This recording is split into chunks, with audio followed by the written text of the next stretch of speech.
Welcome to the Grand Rapids Public School Board meeting for Monday, May 6, 2024. We appreciate your presence at this meeting. We respectfully request that you turn off any cellular phones and refrain from clapping, cheering, or making audible comments. We invite you to make formal public comment during the designated times, either on agenda items, non-agenda items, or both. If you would like to make a comment card about both, please fill out 2 cards at the table at the entryway. Please limit your comments to we'll get into that a little bit later. I don't know why that's there today. Brush that off. Ms. Shockey, please call the roll. All right, good evening, everyone. Ms. Melton. Mr. Rodriguez. Here. Mr. Ross. Here. Ms. Shockey here. Ms. Wade is running behind. She'll be here shortly. Ms. Davis. Here. Mr. Eatman. Present. Ms. Lewis is excused. President Williams. Present. We have quorum. All right, we need approval of our agenda. All in favor of approval of our agenda, please say aye. Aye. Any opposed, same sign. Thank you. And celebrations, Dr. Roby. Good evening, everyone.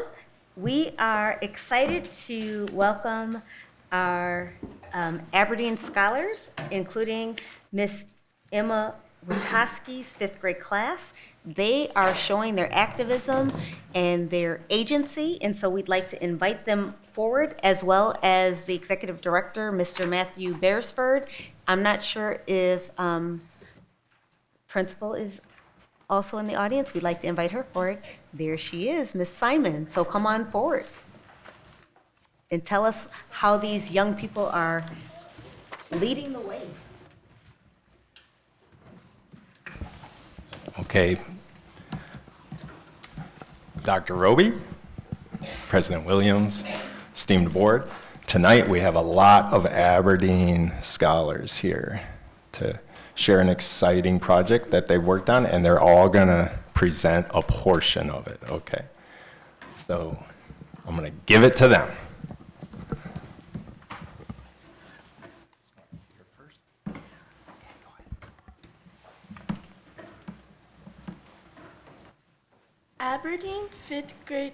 Aberdeen fifth grade scientist and activist. Ms. Wachowski's 5th grade scholars are Amanda, Peyton, Jamila, Ava, Jalen, Ramir, Kayvon, Mike, Nevaeh, Josiah, Stone, Braden, Georgia, Jemiah, Adrian, Mason, Aiden, Charlize, and Alana.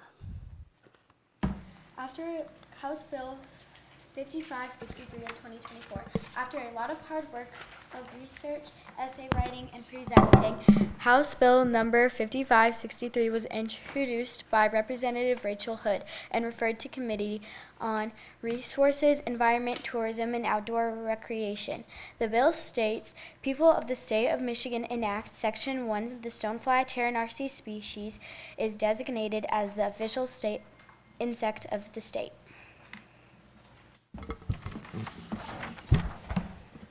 This is what our essays look like.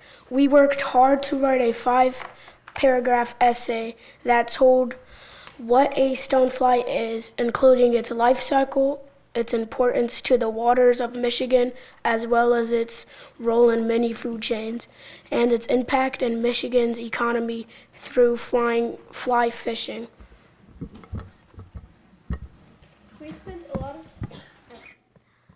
We spent a lot of time learning how to identify aquatic insects and learned if they indicate high quality water. Here we have a conefly larva, dragonfly larva, water pennies, mayfly larva, pilgramites, caddisfly larva, and stonefly larva.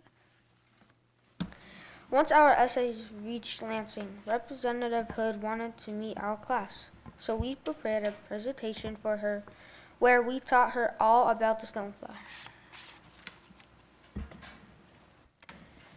Then Representative Hood taught us how a bill becomes a law and told us that a lot of people were excited for our hard work and that she loved Michigan waters and hoped every kid in Michigan could learn about the beautiful water surrounding us.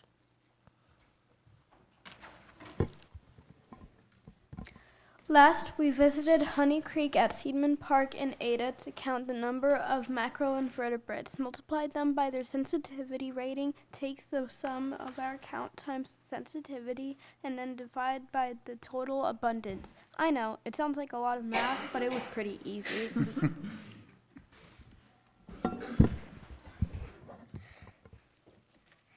Our water quality test came back with a 3.95 score, which is a rating of very good.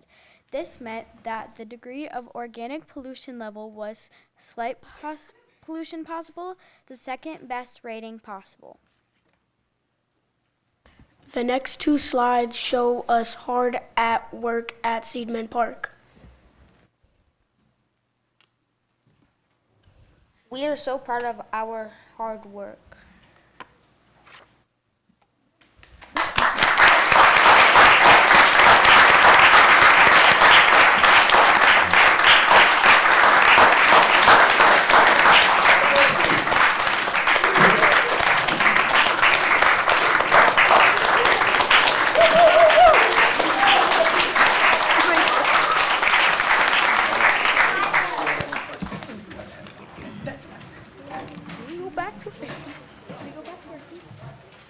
Okay, so this is the fun part where you might have to answer some questions.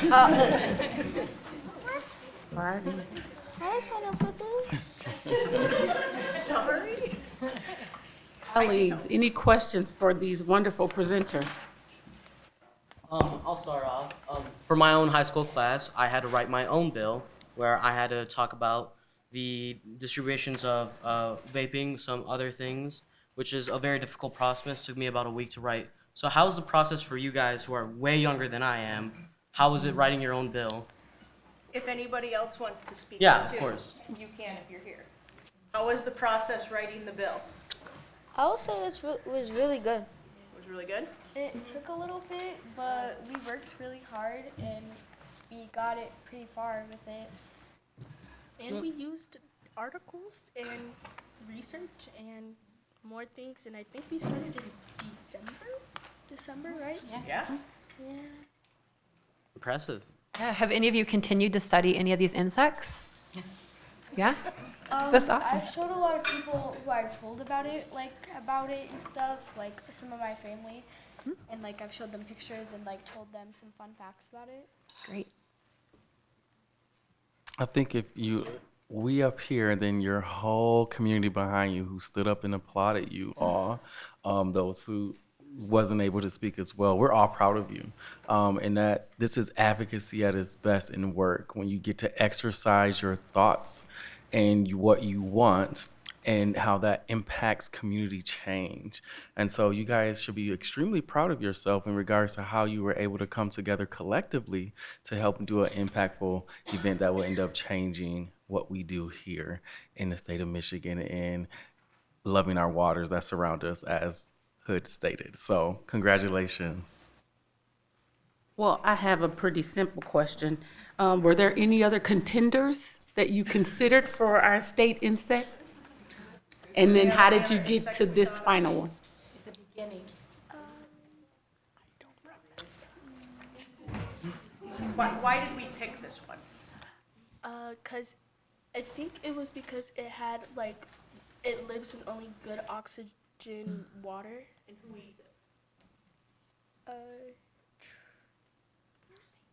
Our state fish, it's connected to brook trout. Yeah, it's connected to our food chain and the state symbols. Thank you.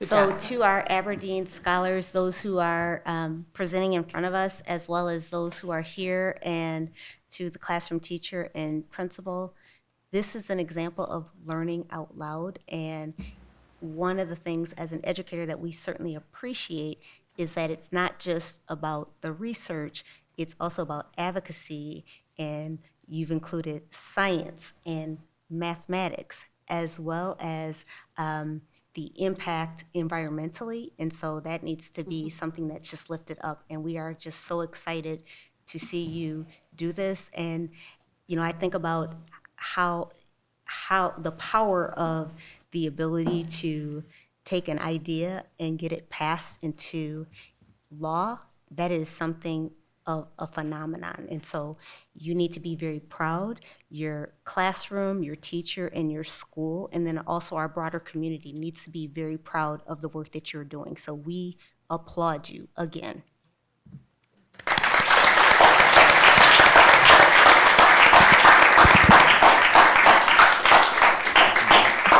I have one more question, fifth graders, before you go. This is the most impressive thing I've seen a fifth grade class do in a long, long time. I'm wondering, could we take a quick photo with all of you? Would that be okay? All right. Tie it up. Come on. Yes, you are.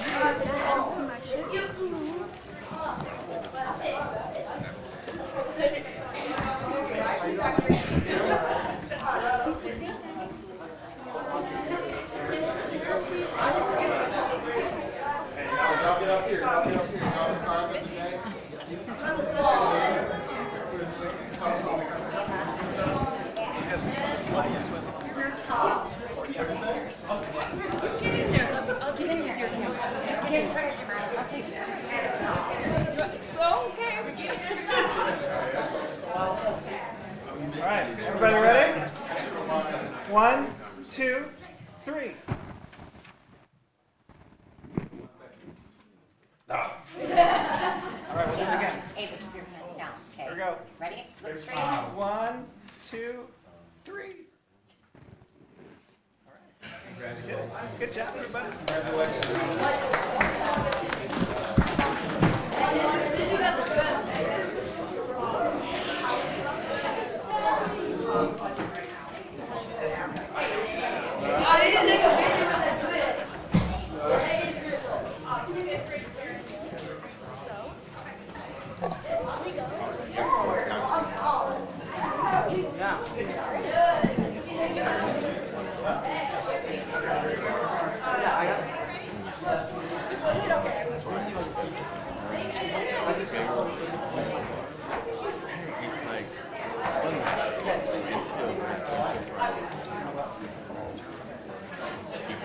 I'm not sliding all over the place. Allow our fifth graders to kind of clear the space. Now we move on to our high schoolers. And so Miss Jen Brock is going to share a celebration of the Seal of Biliteracy for our high school scholars. Miss Brock, do you want to come forward? As well as Julian Ramirez, who is our principal for Southwest Middle High School. Good evening, President Williams and Dr. Roby and members of the board. So I'm Jennifer Brock. I'm a curriculum supervisor for social studies and world language. And I am joined here with Principal Julian Ramirez Torres to celebrate and recognize GRPS scholars who have done what so few scholars in the state of Michigan have been able to accomplish, and that is the Seal of Biliteracy. The seal was created to not only encourage the study of world languages, but to also embrace the native and heritage language and cultures of our diverse scholars. There are two pathways of earning the seal. They can test in the language that they're trying to earn the seal for, or they can show proof of attending a school taught primarily in the language that they are requesting. Each scholar must also meet graduation requirements, so they must be on the path of graduation, and have at least a 2.0 in ELA. This year, without including Southwest High School, we have 37 scholars who have achieved the seal, which is 4 more than last year. And then with Southwest, we have a total of 92 scholars. So I'm gonna give it to you. President Williams, Dr. Roby, board. So this year we'll have our first graduating class at Southwest Middle High, Academia Bilingüe.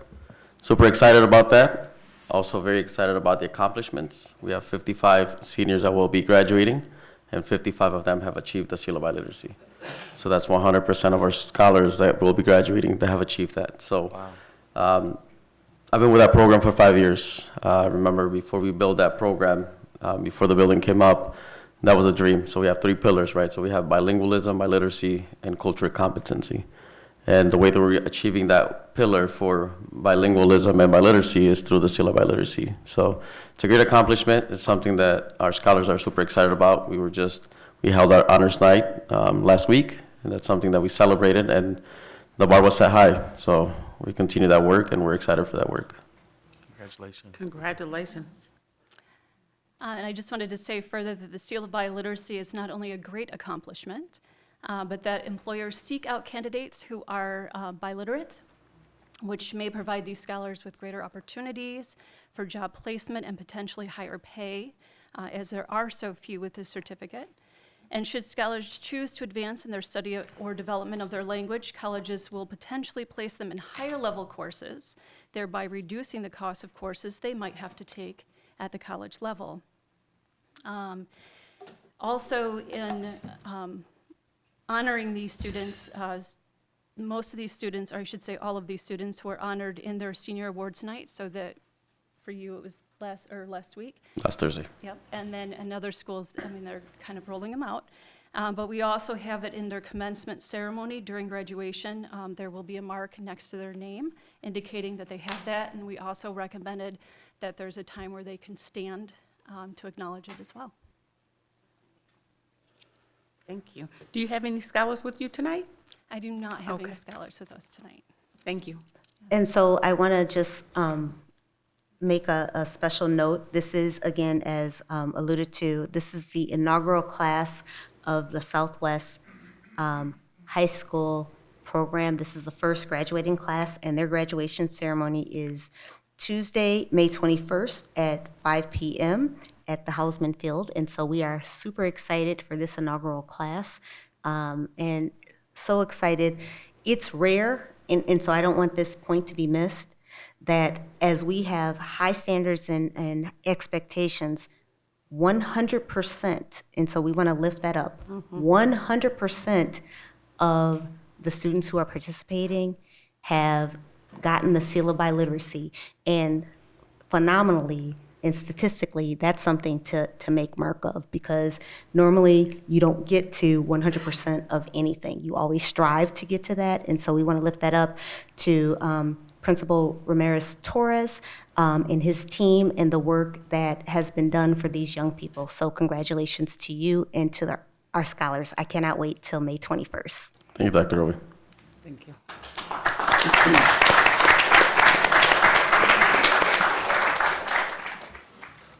This is the night of celebrations. And so, you know, you can never get too much of celebrations and the good work that's taking place across our district. And so Mr. Luke Steyer is going to, jumping ahead of my schedule. I'm going to have the Winter Athletic Sports Accomplishment with Mr. Larry Johnson and the athletic directors from both Union and Ottawa Hills High School to talk about our scholar athletes.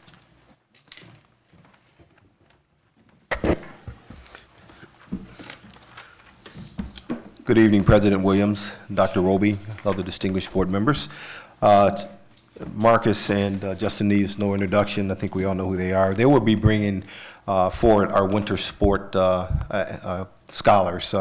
Although we're in the middle of the spring and going into summer, and we're still talking about winter sports, but that's just a testament to the busy schedules that our scholar athletes have. They're involved in various athletics, various sports, various programs, and so getting them together and maximizing the time when we can get the number of them here has been a challenge. So we want to acknowledge those that are not here, but more importantly, those that are here with their families and the accomplishments that they had this winter. So I'll step out of the way, and I believe Mr. Walker. Good evening, Dr. Roby, President Williams, and board members. We're celebrating multiple athletes throughout the winter season who accomplished all conference awards, such as Wyatt Dixon, Major Vance, Caleb Austin, Jaheim Jones, and Vivian Ejak, who was a honorable mention athlete this year as well. Jaheim Jones is a all-conference bowler as well as a regional and state qualifier. Jaheim finished this bowling season in the top 50 in Division I for the entire MHSA. So probably over about 600, 700 bowlers in Division I, he is top 50. So that was a great accomplishment. That was the first time Union has had a state qualifying bowler in about 12 years. So we are excited about that and looking forward to moving forward with that. With swim and dive, this year Union had records set in the 200 free relay with the team of Dixon, Sandy, Lopez, and Austin, as well as the 400 relay with those same students of Dixie, Sandy, and Lopez and Austin. Individual records also fell this year at Union, with Caleb Austin breaking a record that stood for 48 years, and he broke that record by 3 seconds. So that was a very significant accomplishment to have a record stand that long, and to break it in that fashion was an awesome accomplishment. Wyatt Dixon also, he broke a 38-year-old record. So we're making progress. Things are starting to change over there, and we're really excited about that. Both Wyatt and Caleb both were state qualifiers for swim this year.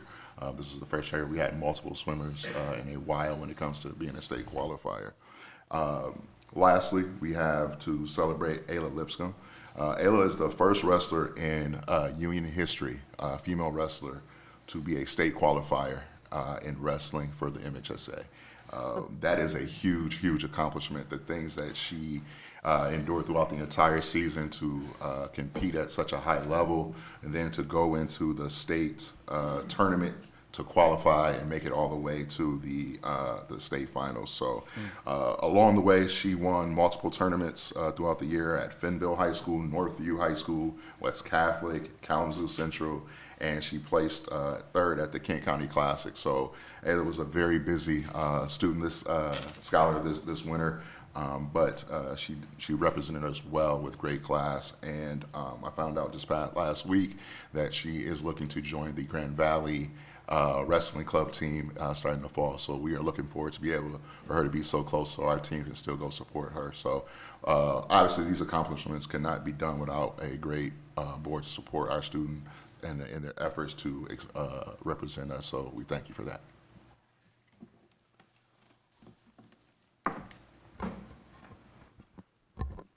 Good evening, Dr. Roby, President Williams, board members. Thank you for having me here today to talk about our winter sports athletes at Ottawa Hills High School. We had a pretty good winter season again, led by our all-conference athletes in the OK Gold.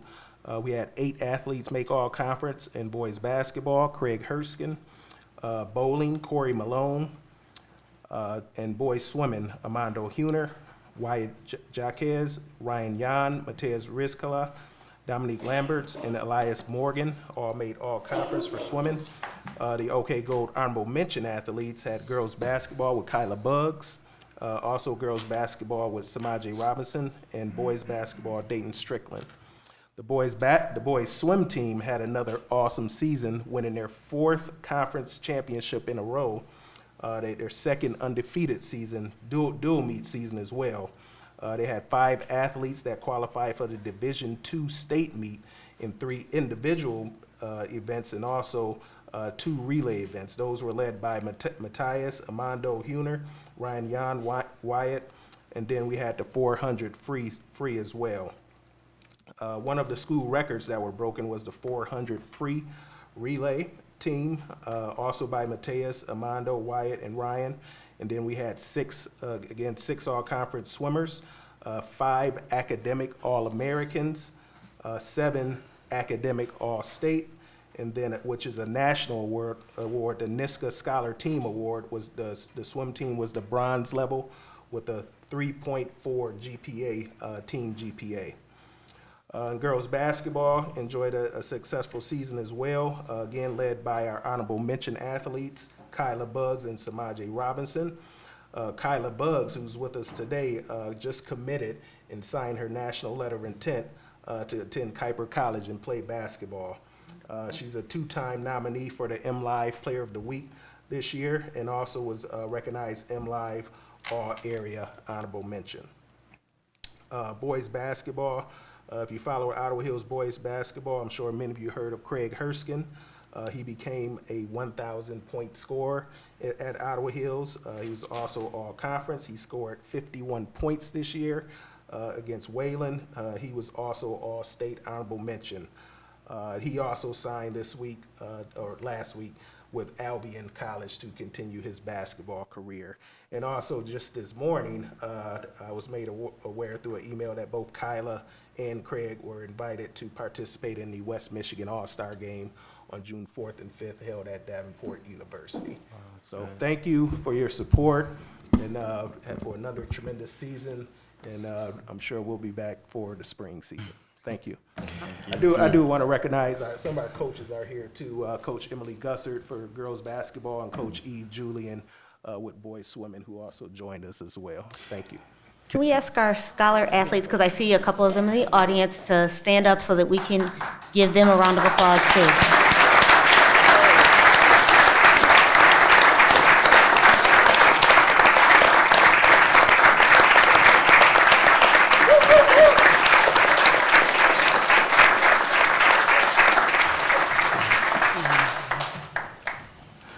I'm sure Mr. Rodriguez is probably want them to come down and take a picture and celebrate with them as well. Let's do it. Let's do it.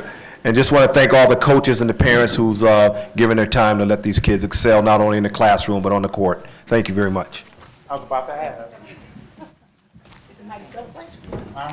Thank you for fixing the pool.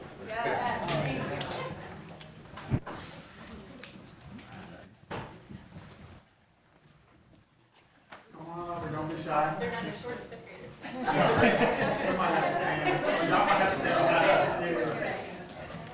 If it is, let me know. Yeah, you're gonna Coaches, you want to come up?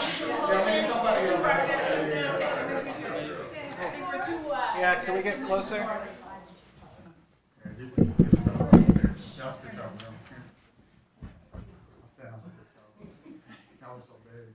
right, everybody ready? 1, 2, 3.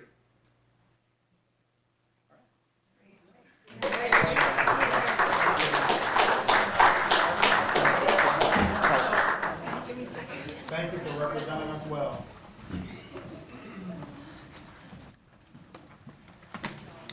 Yes. And the celebrations keep going. So we have our citywide art highlights that will be taking place, and our citywide art show is downtown at the Western Michigan University Satellite Campus on Ionia and what's it called? Commerce. And that is through May 9th, so there are a couple more days if you'd like to check it out.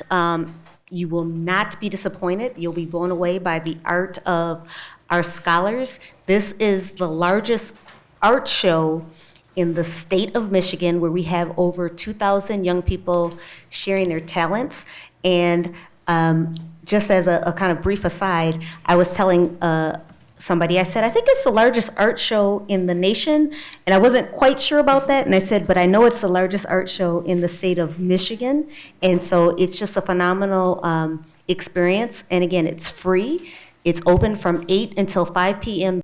daily, and it's through May 9th. So there's a couple more days that you can check it out or have we missed it? Yep, through Thursday. Okay. Okay, I just want to make sure, I'm like, do I have the right dates?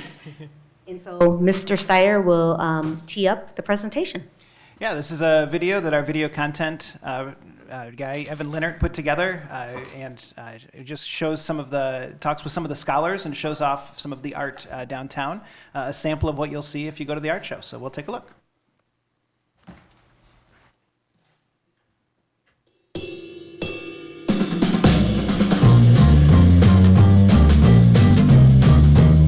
A citywide art show, and it's a show that features artwork from GRPS scholars across the district.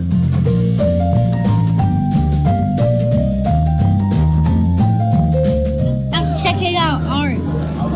Some arts are really cool. My name is Cadence, and I go to Mill Lake Park Elementary School. I did like swirly circles, and I added bumps and eyes. We have just over 2,000 works of art, ceramic work, painting, drawing.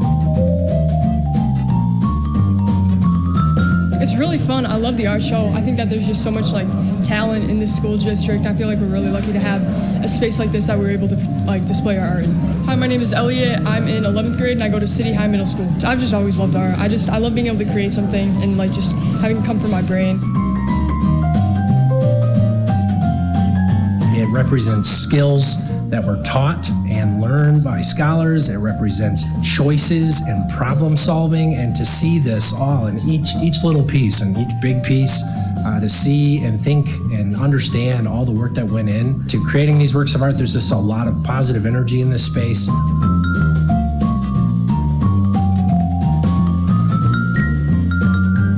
It's the largest student art show in the state of Michigan. It shows how I feel. My name is Destiny and I go to Brookside. It's a drawing that I made of a flower. The yellow thing around it is the sunlight.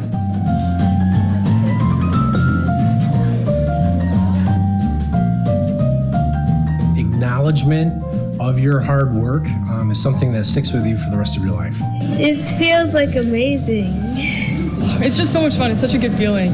Apparently you're really creative is what I hear because you're in this show. That's funny. It's very joy-bringing. You cannot come to this show and leave this show in a bad mood. It's impossible. You'll feel hopeful. You'll feel happy.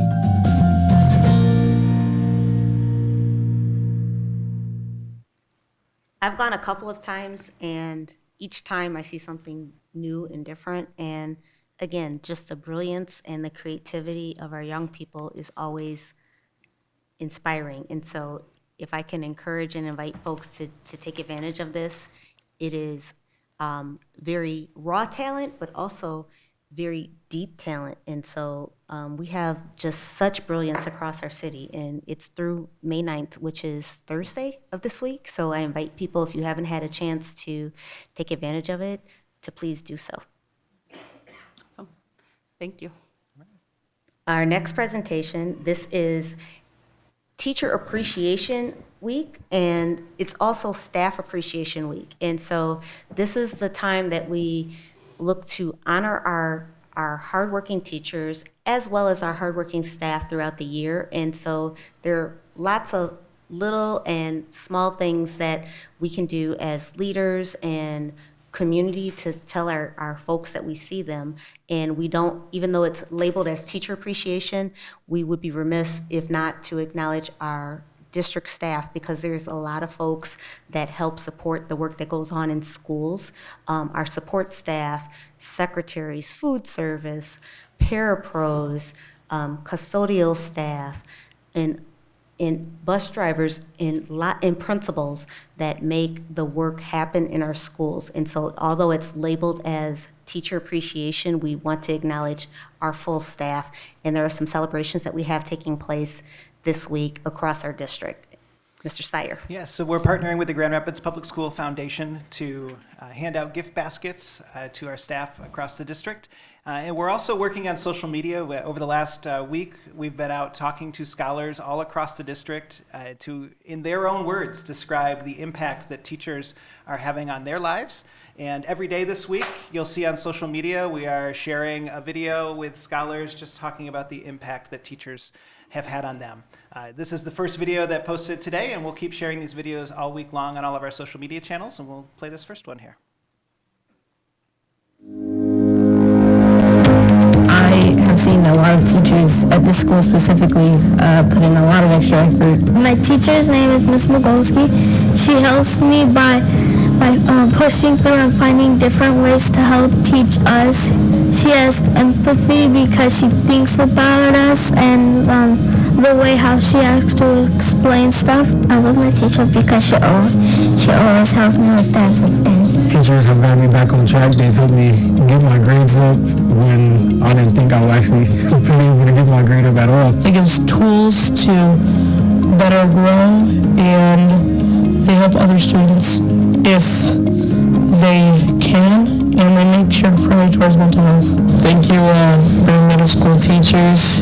Thank you, you for helping me with everything that I don't understand and making sure that we know how to do it.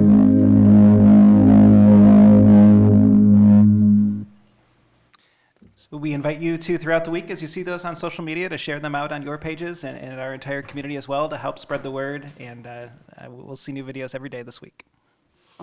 Thank you. One last presentation. Thank you, Mr. Steyer. I'm going to invite up CEO and President of the Grand Rapids Foundation, as well as Executive Director Ms. Cheney, as they are sharing some different things that are taking place this spring yet.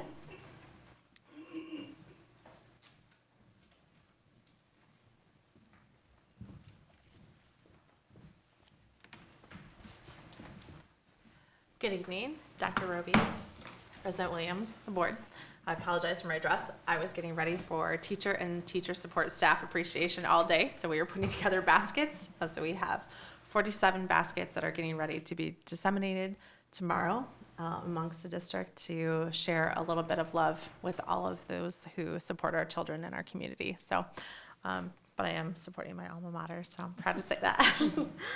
And if any of you are available, I know a few of you are able to come out, but if anybody else can come out and help deliver baskets, we have 47 of them going out into our community. So I think it's a really important piece that we do just to celebrate our teachers and teacher support staff. So a lot of the things that we've been working on this month have been focused around Mindshare. As you can imagine, it's our largest fundraiser of the year, and we are looking down the barrel at raising over $200,000 so far, and we have over 300 guests that will be joining us at Hausman Field. We're very excited to have a mostly, I would say, ungala gala. We're asking people to wear their funnest sneakers as well as their gear. We're partnering with one of GRPS's organizations that helps with spirit wear, and so any school or even just GRPS supporter alumni, we have all kinds of really fun gear that we have for sale too, to be able to wear. So that will be coming up, and I believe all of you have an invite to come to that as well. That is happening on May 30th, just in case you don't have it on your calendars already. And then the final things that we have coming up, although it's hard to think about fall, Turkey Trot is only 6 months away. So we are pivoting towards that, as well as our summer golf with the Sports Hall of Fame, so our golf outing there. And then we are working on a development fundraising, smaller event, rooftop series that we are partnering with some small companies in Grand Rapids to just really raise awareness, as well as friends for the district and these smaller just events downtown. And so we're working with Banff, as well as Lambert PR firm and Miller Johnson to do these rooftop events to just bring some new fundraising partners to the district. So I'm very excited about that. So that's kind of what we've been working on. Anything to add? I was just going to say teacher and teacher team support fund, or teacher support fund and teacher teams this week. So a huge shout out to the foundation, and thank you so much for the Teacher Innovation Awards that you gave, the grants, and I saw a few just today come through for the Principals Fund, Teresa Weatherall Neal Principals Fund as well, and they're making very good use of those dollars on our scholars, with our scholars, for our scholars, and it's just really great and exciting to see. So thanks. I did get to sign over 20 checks this week for teacher innovation and principal funds, so that's been really great. So I'm excited to see those dollars in action in our district. Thank you so much. Appreciate your work. Thank you. That concludes our celebrations for this evening. All righty. So we are going to, I just want to bring to, if anybody wants to make a comment at the board agenda item only, if you could get your card in as soon as possible. And we're going to have our student or scholar representative report out from Mr. Calderon. Hello, everyone. I will be going over the last things we spoke on our final meeting in the superintendent board. We finally filmed our PSA on vaping. We were able to do a monologue type of video where we have a student in the hallway speaking about the things that vaping can do to a student and why we should stay away from them. We also congratulated all the graduating seniors of the superintendent board, including myself. We all gave little blankets and cords that they can wear during their graduation walk. as well as some comments of how the superintendent board can improve next year and what we would like to see and how we would like that to go with the juniors who are rising now to seniors for next year. Efron. At the end, okay, wonderful. Then we are at our first opportunity for public comment. Ms. Shockey, would you read us in, please? I sure will. If there are individuals present who wish to address the board, please fill out a public comment card located at either entrance of the board chambers. Please also read the rules on the back of the comment card concerning policy and procedure. We are at the first public comment section on our agenda for board agenda items. Individuals must completely fill out the front of the card and indicate the specific business on which they wish to comment. Gets me every time. Please submit the completed card in the bin on the table at either entryway of the board chambers, and our board assistant will collect the cards. We ask that speakers refrain from making abusive statements against board members, employees, volunteers, or contractors. Speakers are encouraged to present complaints about a specific board member, employee, volunteer, or contractor through the appropriate process established under Board Policy 9450 before requesting the board's consideration. The board policies can be found online at grps.org. Individuals will be invited one at a time to the podium to address the board. Before beginning your comment, please state your full name. At that time, we will start the timer, allowing each individual 3 minutes to make their comment. A 1-minute notice will be provided by flagging a red card. You'll need to complete your comment time upon being notified that 3 minutes has passed. Board members do not respond to public comment, but concerns will be brought to the attention of appropriate staff. We value your input, and thank you for sharing with us. Thank you. First, we have Renee Howard, and then we'll have Kara Shower, it's the day, up next.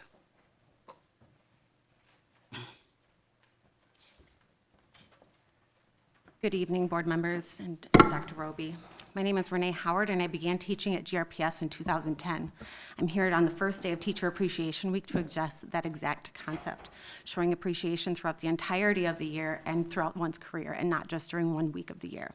In December of 2022, I was diagnosed with an aggressive form of stage 2 breast cancer. I was fortunate enough to have exceptional support from my amazing school administrator to take time off right before winter break to have various procedures done in order to receive this diagnosis.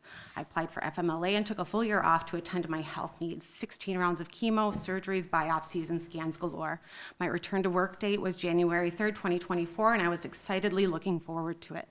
Unfortunately, on December 20th of 2023, I was diagnosed with stage 4 metastatic breast cancer. After less than 24 hours to process this new diagnosis, I emailed Human Resources the morning of December 21st, 2023, letting them know that my health status had changed and I was asking what I needed to do as far as a possible extension, paperwork to do so, etc. I was asking for help. I received nothing in return until January 5th, 2024 at 5:11 p.m., 2 days after my return to work date, stating that if I did not show up on January 8th, they would consider it my resignation. Not only was it clear they had not read my email, as theirs opened with, "I hope this finds you well," it was also outside of business hours, and lastly, very professionally written in large purple font. I immediately contacted our union and began working with Mr. Tim Russ, who reached out right away to the district for an ADA extension of my leave in order to have time to receive my care plan and see if I would be able to work in some capacity with this new diagnosis. That request was immediately denied because I did not ask for the extension at least 30 days prior to my return to work date. Again, very professionally written in large purple font. There was no way I would have been able to do so, as my diagnosis was 14 days prior to my return to work. Others before me have been granted up to 6-month extensions. Mr. Russ advocated for my position with the district, and at one point the district cut me out of these communications. You would think that with a district that has so many student-facing positions still vacant, they would be interested in retaining the staff that they have. I received 0 communication from the district after that. No information about transfer of healthcare benefits, no communication about my pension, no information about the return of district materials. I didn't even receive communication that they had officially forced my resignation. I sat in limbo until February 8th when I received a voicemail which essentially accused me of stealing my Surface Pro and threatening to turn me into the police. 14 years with this district, many of those with highly effective ratings, and GRPS board, this is how I was appreciated. I got essentially ghosted and accused of theft. Even if it turned out that I was not able to continue working, it would have been nice to know that my work was appreciated enough to explore these options. If you want to retain staff and show them appreciation for their work, situations like mine should have been handled very differently. If your goal is to retain your staff, show them appreciation more than just this 1 week of the year. I'm Show sorry, them we're at dignity 3 and minutes. respect. Good time. Thank you. And thank them for their service. That phone call threatening me of theft. Thank you, was ma'am. the We have to last that I stop heard your from this time. I district. appreciate it. Thank them for their service. Ms. Shower?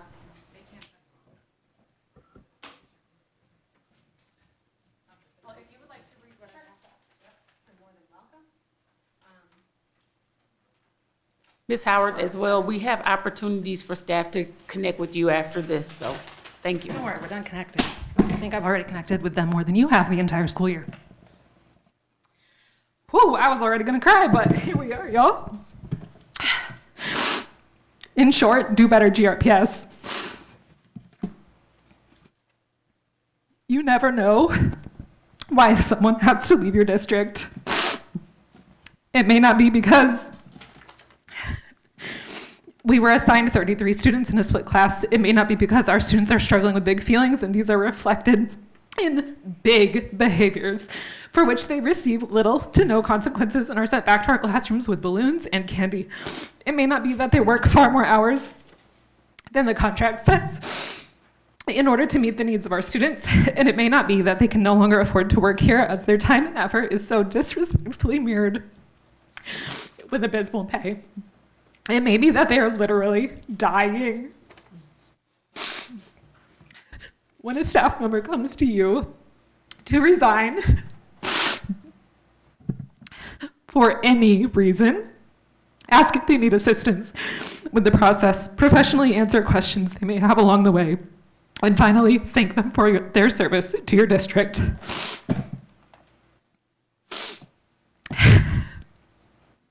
As I was looking over, Kara Shower, by the way, as I was looking over the purchasing agenda tonight, I saw line item after line item dedicated to educational software, technology upgrades, professional development, and the like. All good things when taken at face value, but I've said this before, and here I am saying it again, and it feels even more pertinent now. You know, it's rendered useless without good teachers. Every last one of those dollars spent. If we cannot adequately compensate teachers and give them a reason to stay, you might as well put that money right back in your pocket. Just as teachers around the city are in a season of submitting applications if they're looking to move out of their current positions, I too have applied to 4 schools outside of GRPS for my son next year. And am continuing to look into other options. He's going into 4th grade, and in Montessori that translates to a major change as he would move into E2.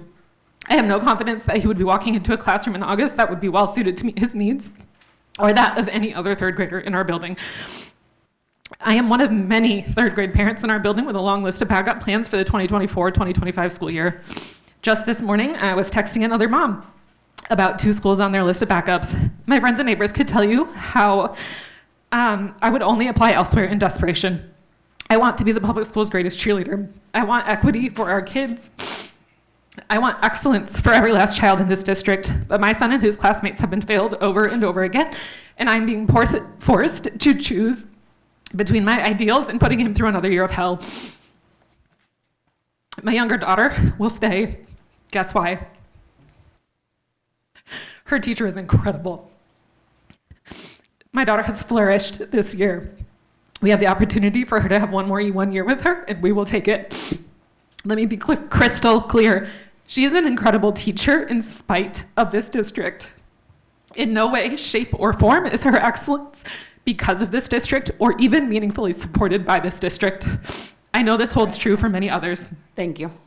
I'll finish it later. Next, we have our secretary's report. Okay, just 2 items this evening. The Policy Committee will be meeting on Tuesday, May 7 at 5:30 p.m. here in the Reverend Lyman S. Parks Administration Building, Conference Room 101, that's downstairs in this building. And the Finance Committee will be meeting on Tuesday, May 28th at 8:30 a.m. That is a change to adjust for staff and board member conflicts. It's usually at 4:30 p.m. So Tuesday, May 28th, 8:30 a.m. Here in the board chambers. That change is due to graduation events. And the Academic Achievement Committee meeting is not scheduled this month, also due to graduation events. Ad hoc facilities is also canceled this month. Ready? And then we have committee chair updates. First, we have Finance Committee, Ms. Shockey. Okay, just a brief report this evening. I know I anticipate some discussion on the purchasing agenda, so I'll delay any discussion of that until that item on the agenda. I do just want to call out one donation that's in the consent agenda as it's relevant to our scholar on our board here, and that is to thank the Urban League of West Michigan for their donation. Almost $2,500 was allocated to the Superintendent Scholar Advisory Council to bolster their tobacco cessation education program. So it sounds like that's already in action. So just wanted to call that out and thank our scholar rep and the Urban League. And then lastly, we're waiting to hear on the Senate and House budgets, and the May Revenue Estimating Conference is scheduled for May 17. That's when we hear about how the state is doing, which ultimately leads to what the school aid budget looks like. So more information coming on both of those. All righty. Next, we have our Legislative Committee, Mr. Rodriguez. Yeah, so the budget is the big thing right now, of course, right, as we are in budget season. So we are patiently waiting for that. But we had, at our last legislative meeting, we had John Hemholt and Stephanie Simus at our meeting, kind of going through some legislative updates with us. And so as of the special election, Dems hold majority in the House. And so, we're expecting to maybe get some more legislation going right now. Senator Darren Camilleri, if I'm saying that correctly, was proposing some changes that we kind of, had some good discussion about, and that's regarding public school libraries, and then also certified school librarians in schools that have 300 to 1,500 students enrolled. So this bill that is, has just been introduced would make it so that librarians are needing to be certified. Currently, we do hire media specialists as our librarians, so that would change some things as far as staffing goes in our schools for our libraries and for our computer labs. And so that's something that we're going to continue to be discussing with Ms. Simus, who is our lobbyist for GRPS. And then of course, at the moment, the House Education budget during the time of our meeting was yet to be released, so we did not have too much discussion around that. And then a few more changes with the Senate budget proposal, changed some language on special education millage equalization. And then Mr. Hemholt and Ms. Simus are looking to see if there's a potential threat of seeing funding reduced within our county to create greater equity across the state. So that's something they'll keep us updated on. Section 31A changes, at-risk funding. There was language added to allow districts to use up to 60% of funding for retention and recruitment of instructional staff and providing social emotional learning services. And then GSRP added a requirement that a program run by a community-based provider must pay the teacher of record no less than the average salary in the area and adjusted for years of service. So those would not be GRPS programs, but they would be independent programs such as the Hispanic Center, Steepletown, Baxter, I'm assuming too as well. So they would be required to pay closer to union salaries. Again, this wouldn't affect GRPS, but it would increase potentially our daycare provider salaries. And lastly, we just discussed kind of hearing, having more discussion with our state lawmakers.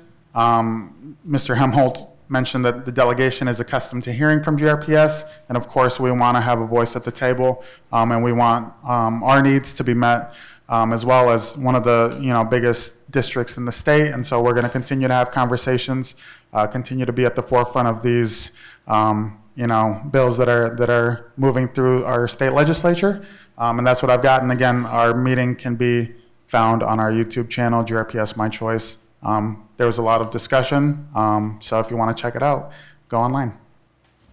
Can I also add, with respect to Trustee Rodriguez's report, in the interim, or since that time, we have also created and met with both Mr. Helmholt and Ms. Seisma around some plans going forward that we'll be sharing with specifically the legislative agenda group, to be a little bit more intentional about what platforms do we want to make sure that we uplift, as we are the 8th largest district in the state, as well as the largest district on this side of the state, and how do we make sure that we, one, are in positive relationship with our elected officials, and also advocating for the GRPS specifically, but then also urban education, because it looks very different, as we have over 500 districts, public school districts in the state, and many of them are smaller districts, and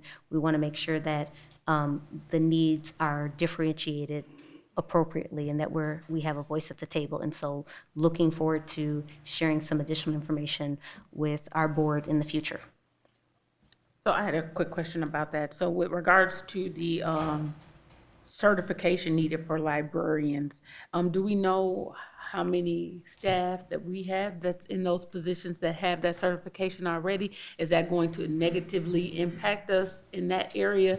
And I'm sure if so, you shared that, but can you? To add a little more. Okay, thank you. To add a little more context, thank you, President Williams. So currently, I do believe that most, if not all, of our librarian positions are media specialist positions. And so, again, it would be schools between 300 and 1,500 students, which is, a large percentage of our schools. We would have to have librarians that are certified in a library science degree, which, according to Dr. Roby, there's only 2 programs in the state of Michigan that offer that degree. And so it is very unfortunate. And so it is something, and of course, there's always good intention with bills such as these. And I know Senator Camilleri is also a former educator himself. But sometimes when our state lawmakers are passing these laws, they don't have the boots on the ground, or that kind of that vision to see how it might affect our schools individually, right? So again, we want to meet with Senator Camilleri and just again have a seat at the table to say, while this may be well-intentioned, because his reasoning was, there's so many attacks on libraries and on books, and we wanted to add some. I think Ms. Sima said add some specific protections to that, and as Trustee Ross pointed to the fact that folks who are trying to ban books aren't necessarily looking at your qualifications to say, oh, do you have a library science degree? Do you not? They're going to try to ban books anyways. So again, well-intentioned, but I think we have to have some more conversations around what the actual effects in practice would be of passing a bill such as this. Yeah. Thank you for that question. Yeah, thank you. Colleagues, any other questions? All righty. And then we have next on our agenda, the GRPS Foundation report. We already got that. We did that. So we moved that up. DDD. Mine is superintendent's report. Good evening. And so our next report is actually from our Food and Nutrition Services update, and this specifically is under strategic theme 1, 3, and 6, meeting scholars' holistic needs, ensuring equitable access and outcomes, and then creating an engaged, impactful, 6, creating a culture of trust, collaboration, and stewardship.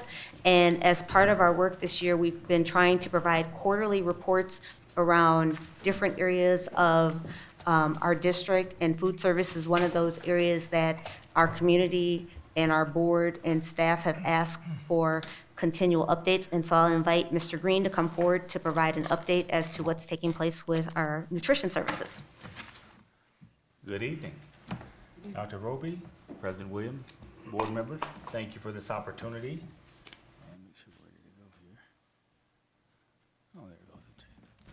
As Dr. Roby just stated, those are the strategic themes that we are concentrating on tonight. Okay. Participating grants. We are still involved with the 10 cents a meal grant. To date, just to give you an estimate, we have submitted over $48,000 of invoices for that program. We will be applying for that program again for the 24-25 school year. A little bit different format to it, but we will be applying for that. We are also involved with the Team Nutrition Grant, which is, again, focusing on actually local fruits and vegetables, supporting local farmers here in the area, which we've done with roughly 3 or 4 farmers.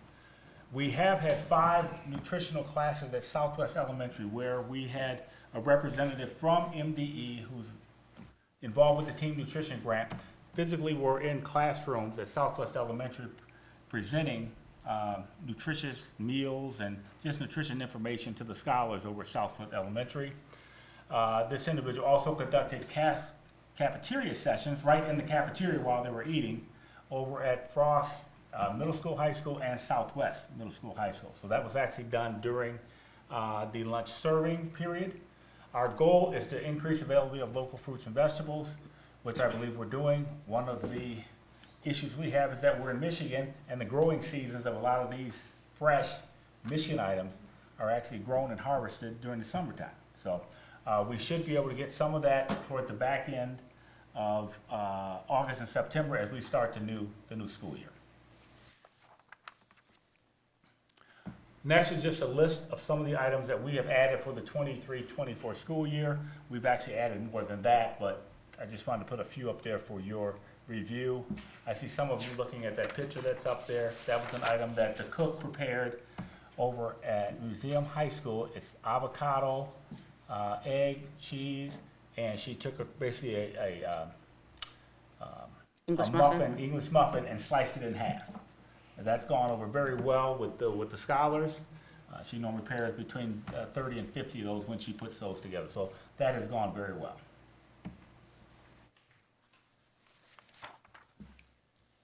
Our commissary kitchen production. One of the things we've tried to do is to listen to the scholars. We've started looking at new subs and new items that we can produce on site that can be ordered by the schools that will go out to the kitchens already prepared.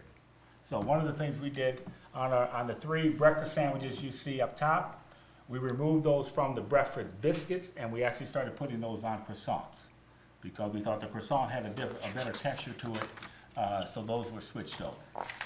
And we're continuing adding new subs. We're working with some of the manufacturers to come up with new ideas so we can put different subs out there, at least giving them more of an option when they go through the line. So they have the main option, the main product that's on the menu, and then some other items that they can select along the way.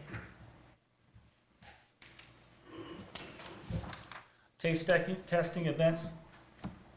We've had taste testing at Southwest Elementary, Southwest Middle High, Ford, Frost Middle High, and those schools were selected because they're part of the Team Nutrition Grant. So we had to complete, I think, 5 different sampling activities to, secure the funding from that particular grant. So that's why those schools are listed there. And those items, the smoothies, the microgreens, those were all made with local products. I think Super Bloom was one of the biggest one that supplied the microgreens to us.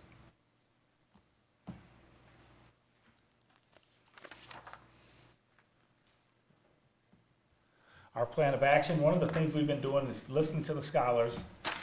And if you look at the salad bars at the different schools, you won't see uniformity there because there's certain items at certain schools that they like more than maybe at another school. I know one item they love is the mandarin oranges, which has gone over very well. So we try to increase the selection that's on the salad bars. We're also developing new pre-made salads, as I said earlier, from our production kitchen, where the schools can actually order those and have those available either on the serving line or that are available to the scholars who may want the main option as well as a pre-made salad. Next is listing of the local produce that companies that we've used. Applewood, Super Bloom, Blandford Nature Center. There's a few more that we're targeting for next year, but we have not quite connected with. Our plan of action as far as new items, we will be attending food shows and conferences.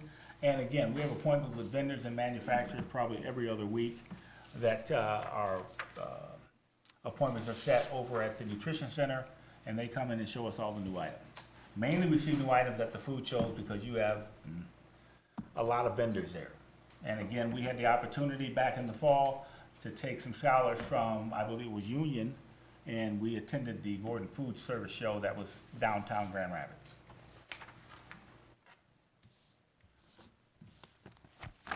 Not sure if all of you are familiar with this, but we participate in the Meet Up and Eat Up summer feeding program. We've been doing that for quite some time. Sorry about that. Move it there. So our feeding programs, I have the 6 GRPS schools up there. Those were the summer schools will be conducted during the summer. Just to give you a little information that all those sites will have hot meals during the summer. So they will be served hot meals.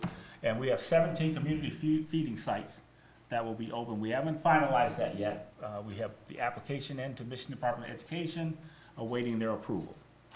And it's very tedious because if even the time of lunch changes at a site, you have to resubmit the application.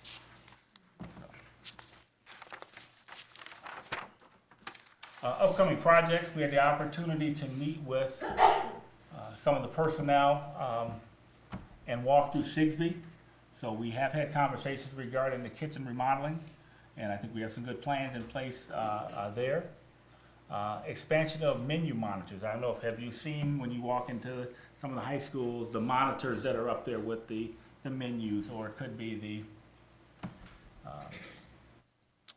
you know, it's whatever month. You know, there's a month for everything to celebrate. So we put those things up there. Could be a little quiz type thing up there. So we're going to expand those to, I think we gave them at least 13 more schools to look to expand those monitors in. Additional elementary salad bars. Part of the team nutrition grant, we were originally awarded $14,000. We now have $16,000. We have placed the order for 2 of the salad bars that you see pictured up there.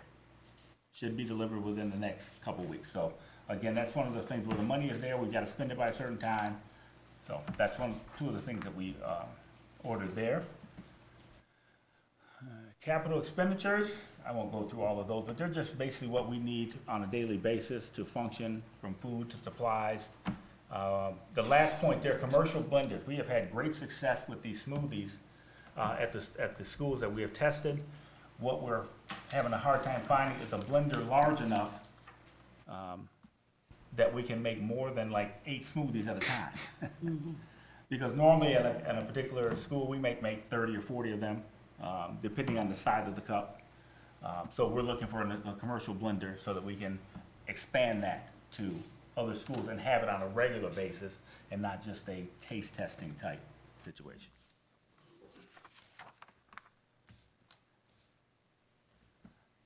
Lastly here, these are just our meal counts. Just to give you an idea, totally between breakfast and lunch, we're up 2% over prior year. It would be higher than that, but we've lost some days due to some school closings. So when schools close, we lose all those meals for that day. So far, we have served basically 1.9 million meals between breakfast and lunch. So again, we're up 2% there.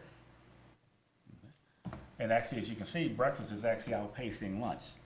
So we've done a great job of getting more students to eat to start their day off. Last part, any questions that you have for me? This was a really good presentation. Thank you. Oh, you're welcome. Appreciate it.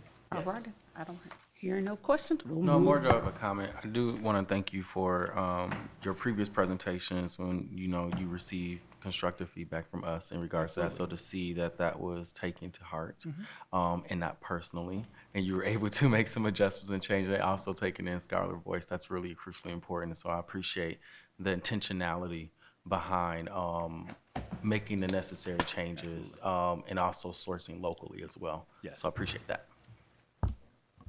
Well, like I say, I appreciate the feedback. So we try to move forward and improve the services that we provide. All righty. Thank you. Thank you, Mr. Green. Thank you. Our next presentation, specific to our district work, continued strategic plan work, is around facilities updates and what we're trying to do each month every 6 weeks or so is to provide updates as we have lots of different things that are taking place. And I will invite Executive Director Smart to come forward to share our updates related to our district facilities, what's on deck. And this is specifically aligned to meeting our scholars' holistic needs, optimizing and valuing all school options, ensuring equitable access and outcomes, and creating a culture of trust, collaboration, and stewardship. And one of the things I just want to point out to our board as well as to our community as well, what you are seeing is more stylized kind of presentation so that we are asking our presenters to make sure that there is an alignment so people can directly see how this is tied to our district strategic plan work. And then also, when you think about branding, and to use like another example, not that I'm promoting any brand, when you think about McDonald's or Starbucks, and maybe because I'm hungry right now, you have a brand. And so we want to make sure that as our presenters come forward, that there's consistency in what you can expect around presentations. And so that's what you're starting to see, a standardized style guide related to presentations. And so, Mr. Smart, take it over. Thank you. I just want to tell Phil that avocado toast looks so good, and I am hungry. So, good evening, Dr. Roby, President Williams, and distinguished board members. Thank you again for having me back. I think that this may be an ongoing thing as we have a lot of work ahead of us. I'm going to go through quite a few projects. I'll try to give you the highlights, the big picture, and feel free to ask any detailed questions as that may come up.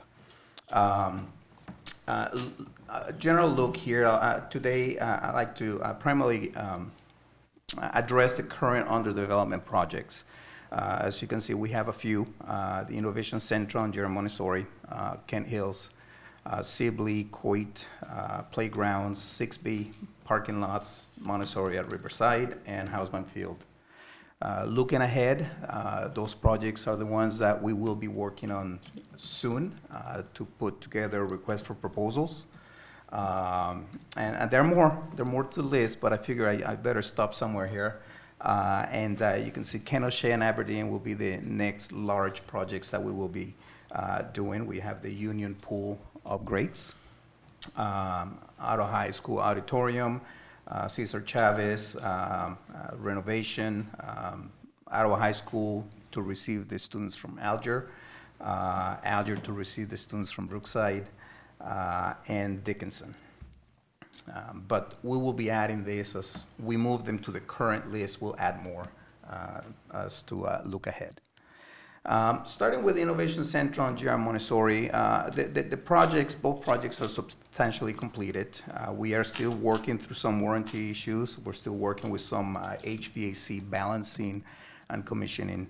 That process will be going through the summer. We had some challenges with the manufacture of some of the equipment, but I think that we finally got that resolved. So now the engineers can complete the work. Kent Hills is another project that is under warranty. The last work that we had from last summer's work was the chiller enclosure, which has been completed. Now that the weather is getting warm, we'll be starting the cooling system so we can run it and do the startup process. We're also getting ready to start the boiler replacement. And that work has been approved by this board, and we'll be starting as soon as school is out. Contractor has been on site. They have done some preliminary work, but we're ready to get going, and will be completed by August 1. Now moving on to the new projects that we're gearing up to start construction. Sibley renovation, we did receive bids for both Phase 1 and Phase 2. Phase 1 is taking place this summer. Phase 2 will be next summer. We have committed to doing our work on occupied buildings, so that's why we broke it into 2 summers. Same thing with Coit, and that's next. The numbers came in within our budget. We do have to rebid a couple of trades, but we're carrying a substantial allowance for those. The scope of work for this summer, so you have a general awareness. We are going to be doing the cafeteria flooring. We're replacing that and going with polished concrete.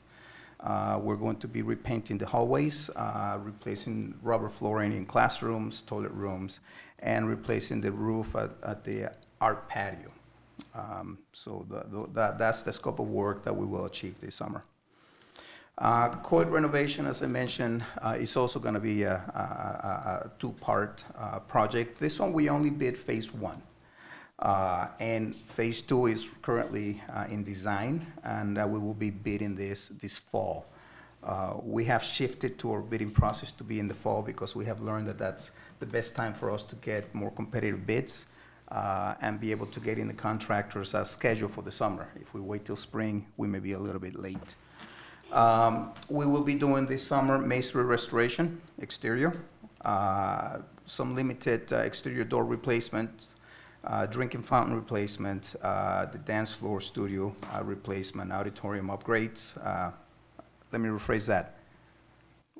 The gym and cafetorium, that's what I like to call it, because gymnasium is cafeteria and an auditorium. We will be doing some acoustical upgrades because they do have a lot of musical productions there. We're going to be improving that. And on the site, we're dividing the site work for some this summer, some next summer. This summer, we're focusing around the playground, which is a separate project. And we're replacing the boilers. So,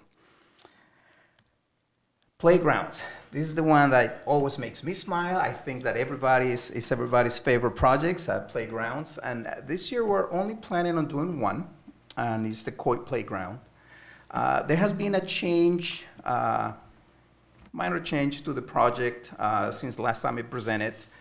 This rendering right here that we're showing is showing these tiles, these square gray tiles, which was our original intent to do that for barrier-free accessibility. We have committed to making all our playgrounds barrier-free accessible. We had to change that to another barrier-free accessible product. We are changing that to a turf, like a synthetic turf, like we have at Houseman Field, carpet type. The reason for that is that this product is impermeable. And when we submitted it to the city of Grand Rapids, it triggered a whole bunch of requirements for store management. So we made the change to go to the turf, which is permeable. And we're hoping that that will meet the city's requirements. We're still working with them, but we're anticipating that that should meet that because then it will let the water go through. Still barrier-free, which is a great thing.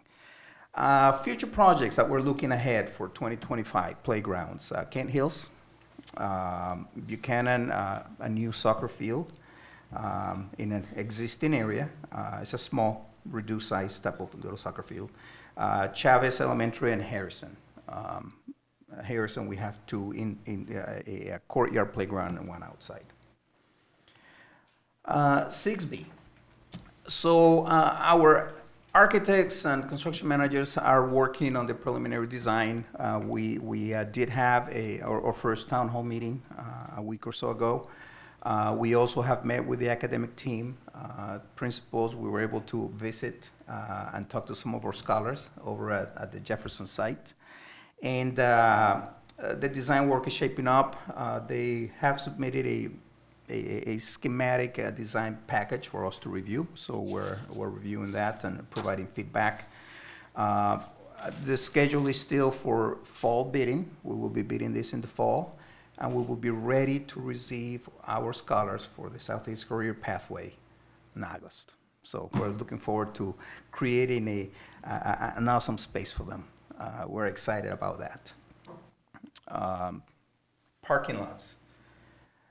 You know, I downloaded that from the internet, but I have to tell you, we do have some parking lots that look just like that. So, what's that? Right outside, yes.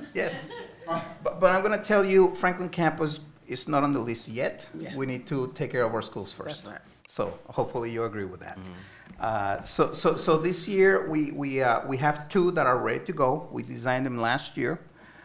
We had to pull back due to funding, but we're ready, and it's going to be Shamoot and Richmore.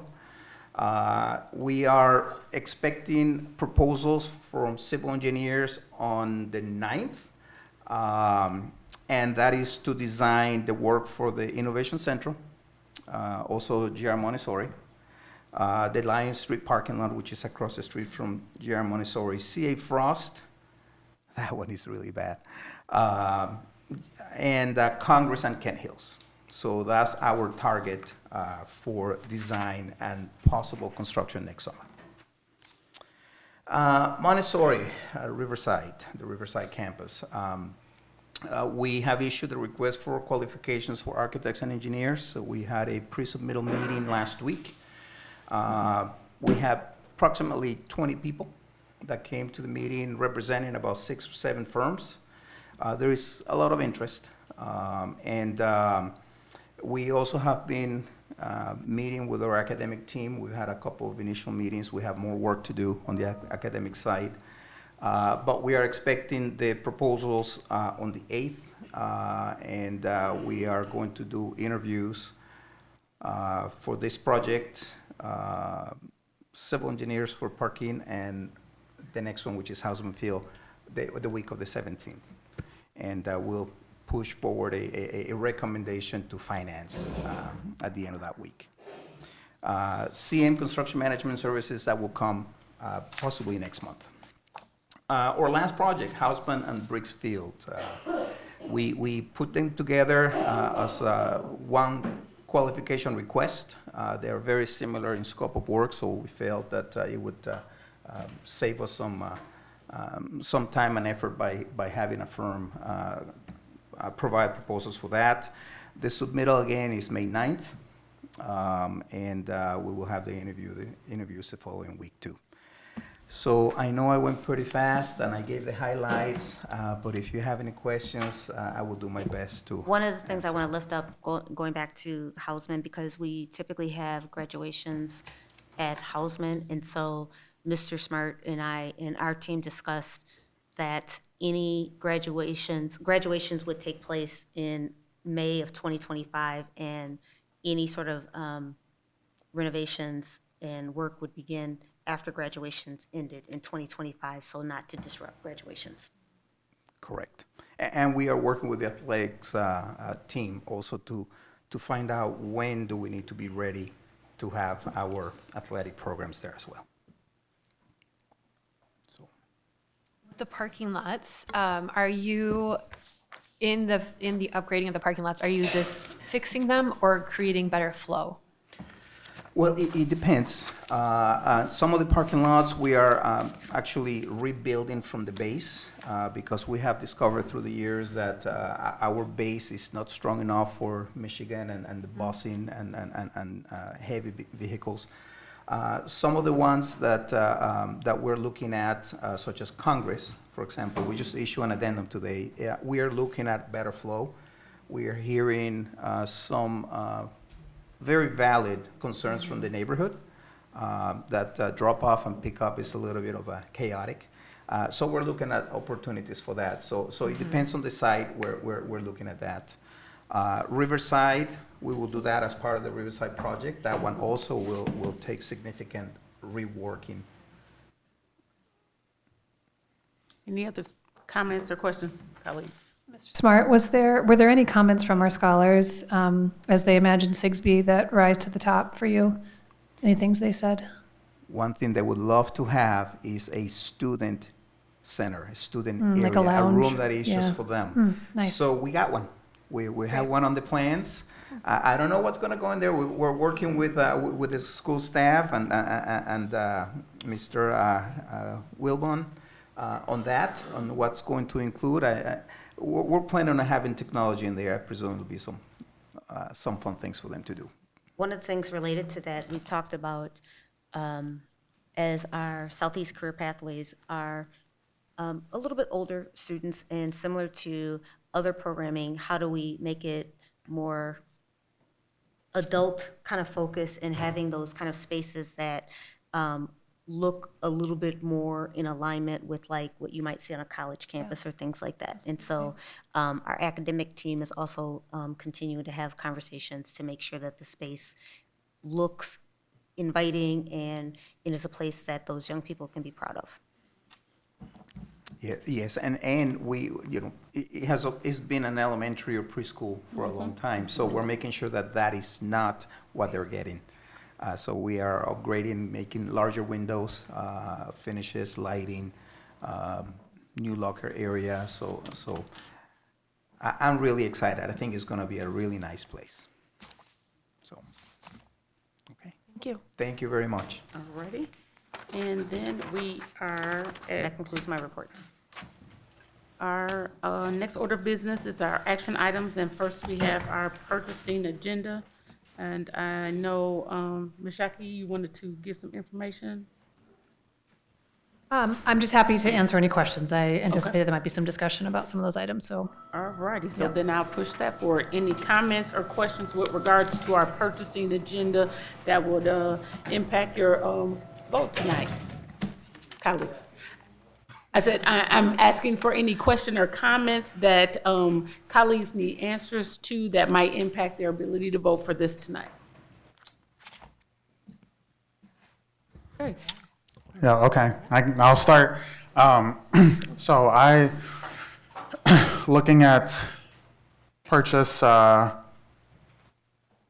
under other special funds, or excuse me, purchase under support materials and services.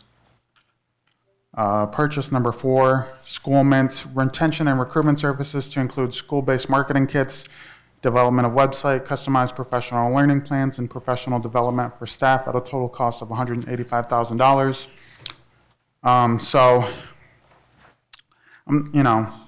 I thank you, Dr. Roby, for sending that additional information. I did take a look at the academic achievement committees, kind of 3 phases of the plan of introducing the school mint, I guess, work or marketing strategy.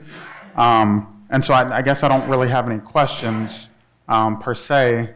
I am just kind of thinking and wanted to share my thoughts with the board on just our idea of marketing and maybe taking a step back in terms of, marketing what we've got now, because I think while, there's great things happening at GRPS, I think we still have a long way to go to not necessarily change the perception, but the reality of what GRPS is, and change the idea of what people think of GRPS is, in terms of supporting our staff, supporting our communities and our scholars. And while I do think, marketing, of course, is a great way to do that, I think we first have to work on what we are marketing to the public. And so that's just something that I cannot support at this time. I would like to, possibly take that out of the purchasing agenda and support the rest, because I don't have a problem with anything else on the purchasing agenda. That's just some of my thoughts. And of course, I see that it is coming from ESSER 3 funding. And I know we have to spend that down pretty quickly here. That's just some thoughts that I have. I don't know if any colleagues want to share any other thoughts. Yeah, I echo parts of what you're stating in regards to making sure that we're on the same page in regards to the providing clear direction on how to go about doing such. And so I agree with you with part of the aspect of the marketing aspect of it. Yeah, and especially in light of having an in-house marketing communications team and 3 retention recruitment people at this time, it just seems like we're putting a lot of work. In fact, that's the descriptions. If you read the phases, it is about the school doing the work. So adding work to staff at a time where really we need to be improving like our communications, our pay scale, and some of those other points. To me, the timeliness of this is not there. And I know there wasn't really a chance for much of a discussion of this since the academic committee was canceled. So yeah, we just raised the question. And I want to apologize to my colleagues as well. So this weekend was when we went through all the budget work. And of course, that doesn't leave us a lot of time to develop consensus amongst our fellow colleagues. But that's what we're trying to do right now, is to kind of identify this as maybe something we can pull out and vote on separately from the rest. I guess my first thought, well, I guess two things. One, I wholeheartedly agree on not burdening staff with any additional tasks or duties. I'm not familiar enough with this process to, I guess, accept that as fact that they're going to be burdened. But I'm not saying it's not. Just want to be clear that just because you said I'm not going to, But at the end of the day, though, so I do wholeheartedly agree with that. And I guess if that is an issue, maybe we can have someone speak to that to help us understand more. Then I would have some concerns. But also at the same time, financially, there's no burden on the district. And I wholeheartedly believe that any help that we can receive from recruitment, retention, marketing, I think it's wise to pursue that. And again, in this case, since it is ESSER dollars that we won't have if we don't use them, I have a hard time seeing the harm in going this route unless it is going to be really burdensome at the school level.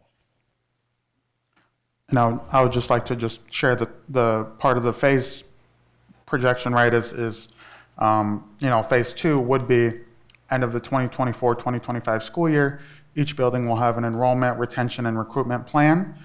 Each building will have a brand kit to support their plans and improving digital presence of all schools.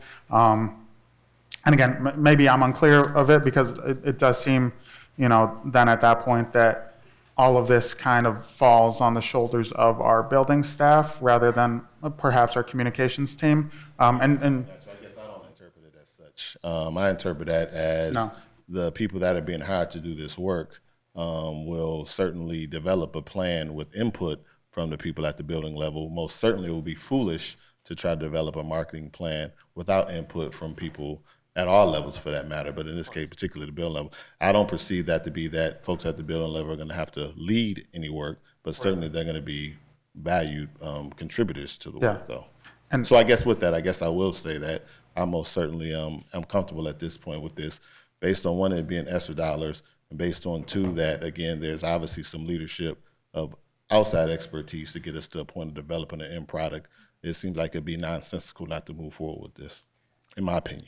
May I say a few things as chair? So can I just get a nod, Ms. Cribbs? This is a continuation of work that we had to stall, right, when we moved into pandemic phase. So this is work that prior board had approved and that we were working to equip districts buildings with the assets they need to be able to easily celebrate their unique program. And this is aligned with our strategic plan to optimize all schools.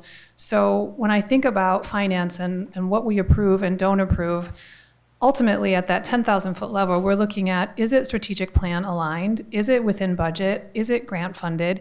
And this meets these requirements. It's really the district's interpretation of how to then execute that goal that we're seeing here. This is the choice that the district is making to optimize all school choices. So that's why I approved it and will continue to support it this evening. Yeah, I did want to speak on that because when we think about equity in the weeds, when you see one school having a really strong presence on social media, and then you see some schools who don't have at all, and they might not have that capacity, I think that this does help give our school a across the board opportunity to have that. So we have some schools that you see on Facebook, you see posting, sharing stories. They might have somebody on staff that just is really good at that.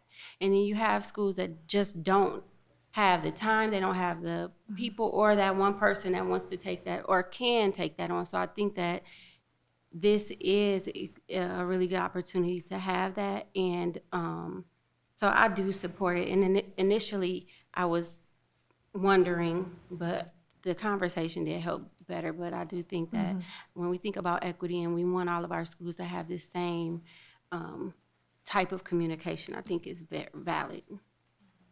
So I'm just suggesting the timeliness of it and using our communications people first. That's what I'm suggesting, is that this is not the right time. If we were to ask staff what to do with $185,000, I guarantee they will not say spend it on marketing. They will say something like flexible furniture, which can be really powerful if done the right way. where they're participating in it and know ahead of time about furniture coming, and students are, able to really be empowered to use that. That can be a huge, huge leverage point for our outcomes, which of course is also aligned to strategic plan. So it's As just well. timeliness. Yeah, so it's just timing of it and using our own communications and really making sure that our own house is in order. That is my opinion. Our own house, what do you mean? Just all of the pieces that we've heard from feedback, if we have responded and really seen some improvements in those areas, then that's the time to start, maybe our communications team would then start focusing on marketing in a more broad sense. But because we have in-house people. Yeah, but I do think our communications team they're functioning on a higher level than in the schools. There's things that they miss. There's opportunities to celebrate things that they just don't know about because things are happening right now. How great would that be for our schools, all of them, to be able to have something that they can put out right now, celebrating small things and large in their school. Instead, we waiting on our communications team to find out about something small that happened that might get overshadowed by something large that happened somewhere else. I think that is a very macro thing. Our communications is macro, and this is a micro level opportunity for our schools individually too. And I honestly don't like the fact that some of our schools just aren't showing up. They're not showing up, and it's not their fault. Right. It's just that they might not think of it. They have heavier loads to lift, but this does give them, here's your kit. Here's all your little postings, your color, your logo, all your things. Go in there, be great, and it's really easy for them to do.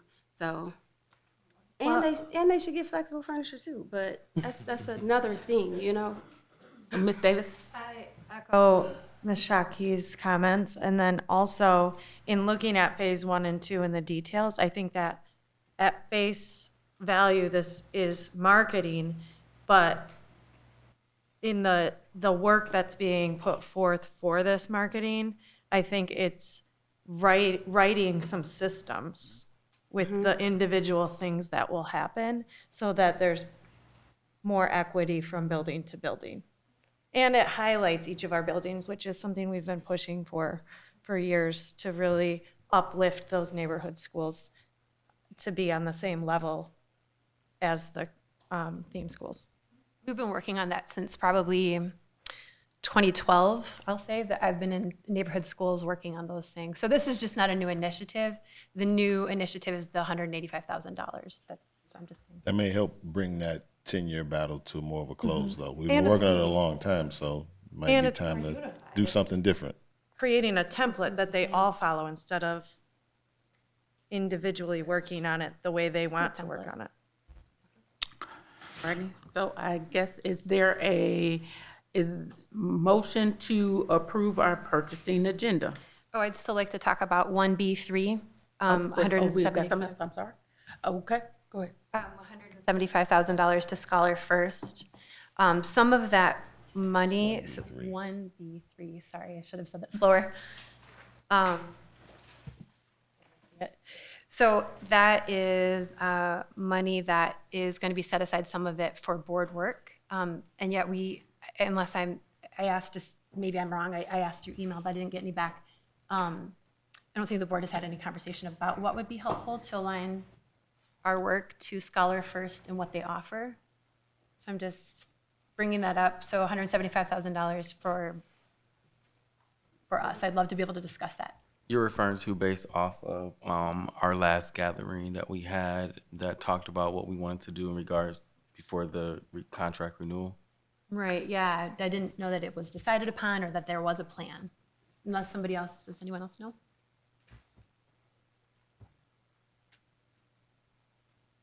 I'm unclear as to how to respond because I'm not quite sure. I'm just not following exactly on the, I guess, the questioning of it. So, I mean, this is a continuation again of work with the Scholar First. So it's a contract renewal at the same amount. I think, again, I'm looking for a nod from Ms. Cribbs from our prior year. So continuing for both internal work with the district and then board work so we can continue our policy work. Am I correct? correct in that? Yeah. And it's work with our policy work. We have some additional ends work that still needs to be done as well, which we have indeed added dates to. But also there is work that is going to be done, not just with the board, but also with superintendent and her team. And so, yeah, I don't.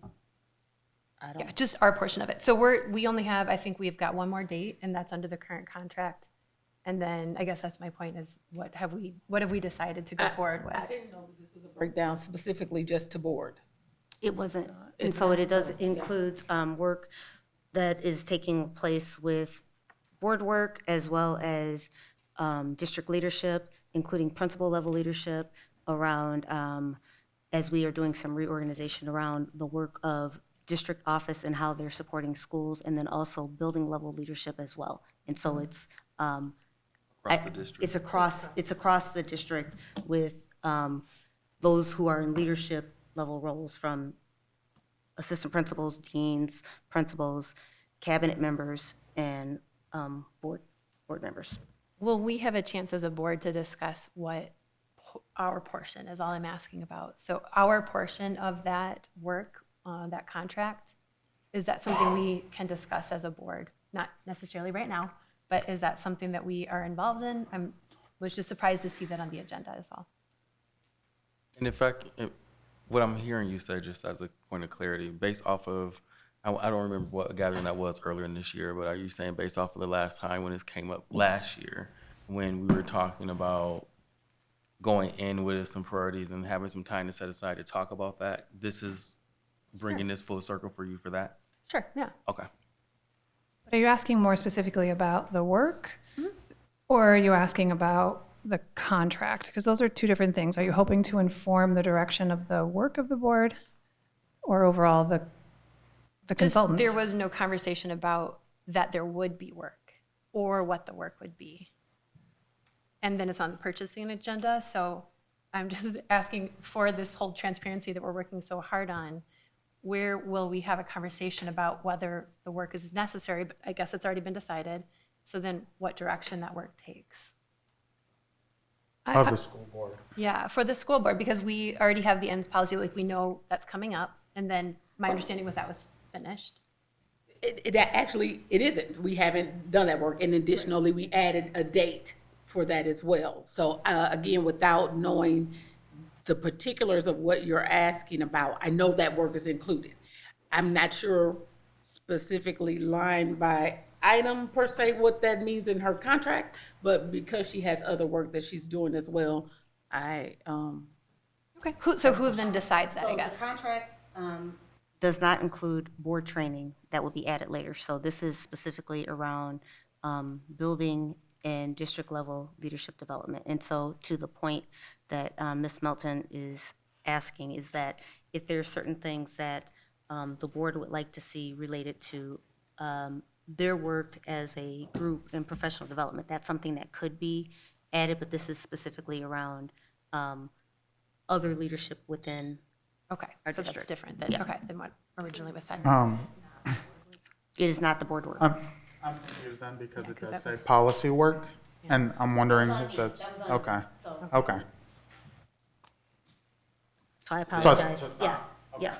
But then that brings up another point then. So if the wording of this is not right, then we need to amend the wording to make sure that it's correct for what we're about to vote for.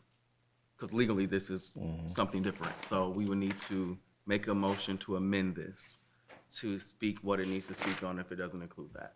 What item is this? I'm sorry. So we'll just make a motion to pull that from the consent agenda, purchasing agenda, and then we can move forward. So I'll support that to remove this from the consent agenda to Purchasing agenda. purchasing agenda. I'm sorry, I don't want to interrupt. District leadership development, coaching, consulting, and professional development and policy, oh, it does say policy work, never mind. But there's still some policy work. It may not necessarily be board policy work because there's some pre-work that is done with our district legal counsel before it's brought to the board. So in tomato. So there is some of that that's done as pre-work before we get to the board policy work. So in actuality, that would be correct. It's not it's not the work that the board is doing, but it might be some preparatory work to relate it to a policy. This is Scholar First work with our district, not with our board. Yeah. With leadership in our district, but not the board. Yes, district leadership development, coaching, consulting, and professional development and policy work to improve scholar outcomes for the 24-25 school year. So if we decide to work with Scholar First, continue the work after what we already have planned, we will likely see another. A supplementary contract. Okay, I'm just clarifying. Yes. Sorry. Well, I'll retract my motion.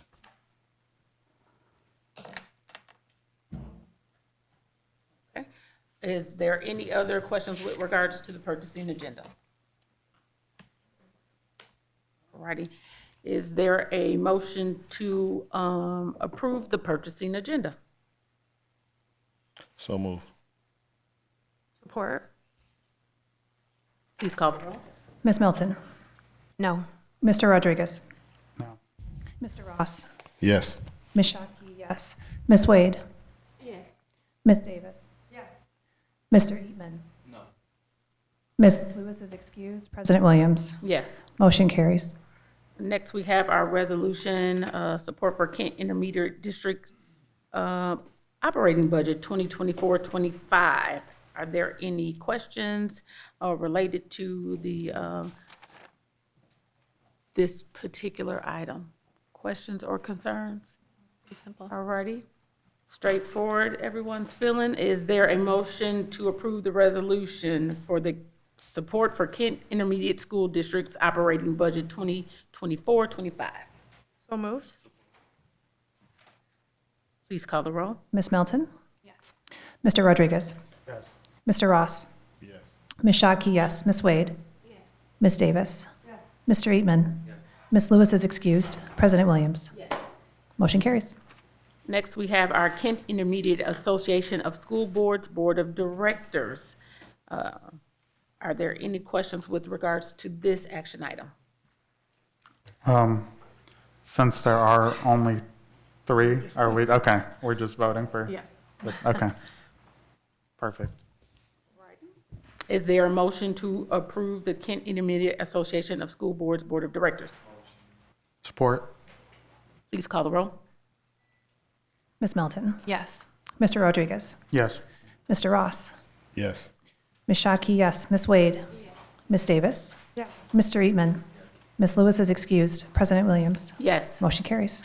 Next, we have Policy 2900, Recordings, Presentations, First Reading. Any questions with regards to this policy? Yeah, I do actually.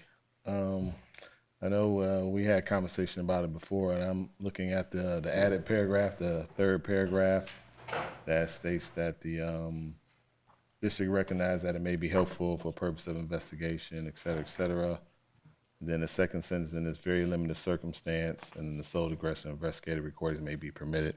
I guess I think there may be conflict with the spirit of where we were going with this.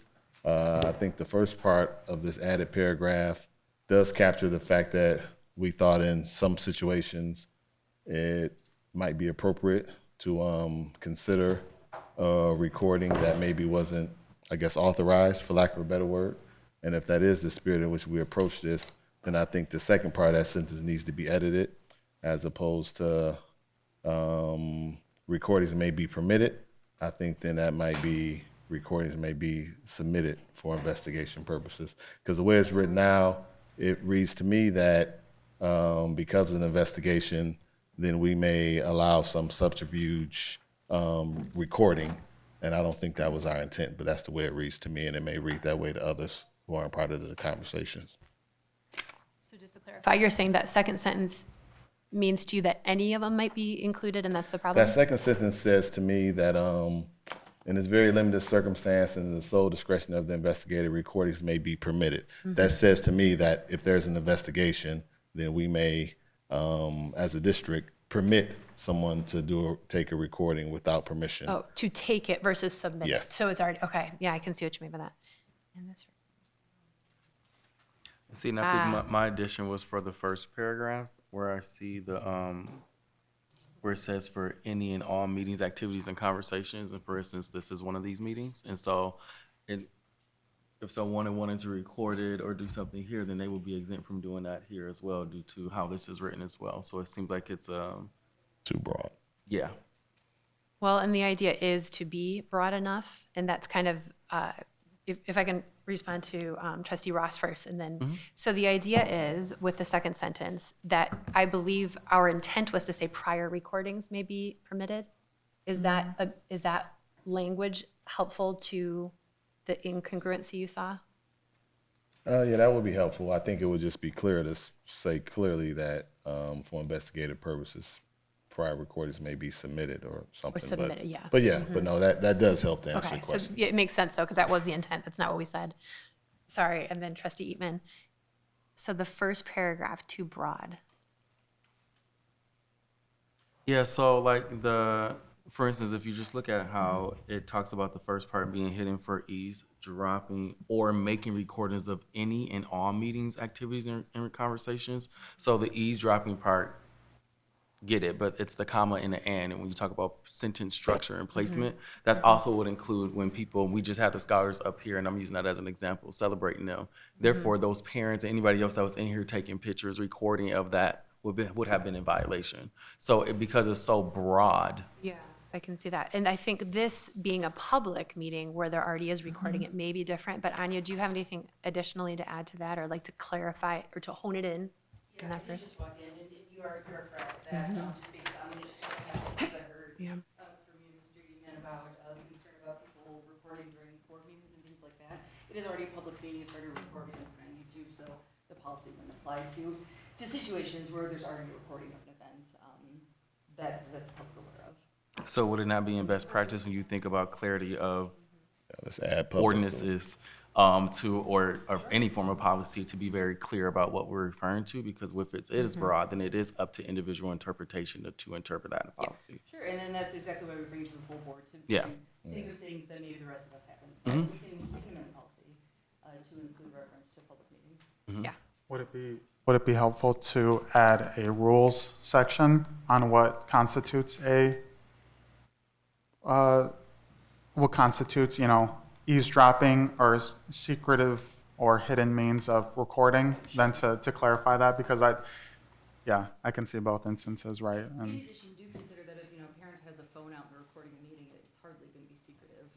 This is more referring to recordings where the recorder is placed in a pocket, or in other situations where the rest of the individuals at a meeting will have no idea and may even walk away from the meeting not understanding or knowing that they may be being recorded.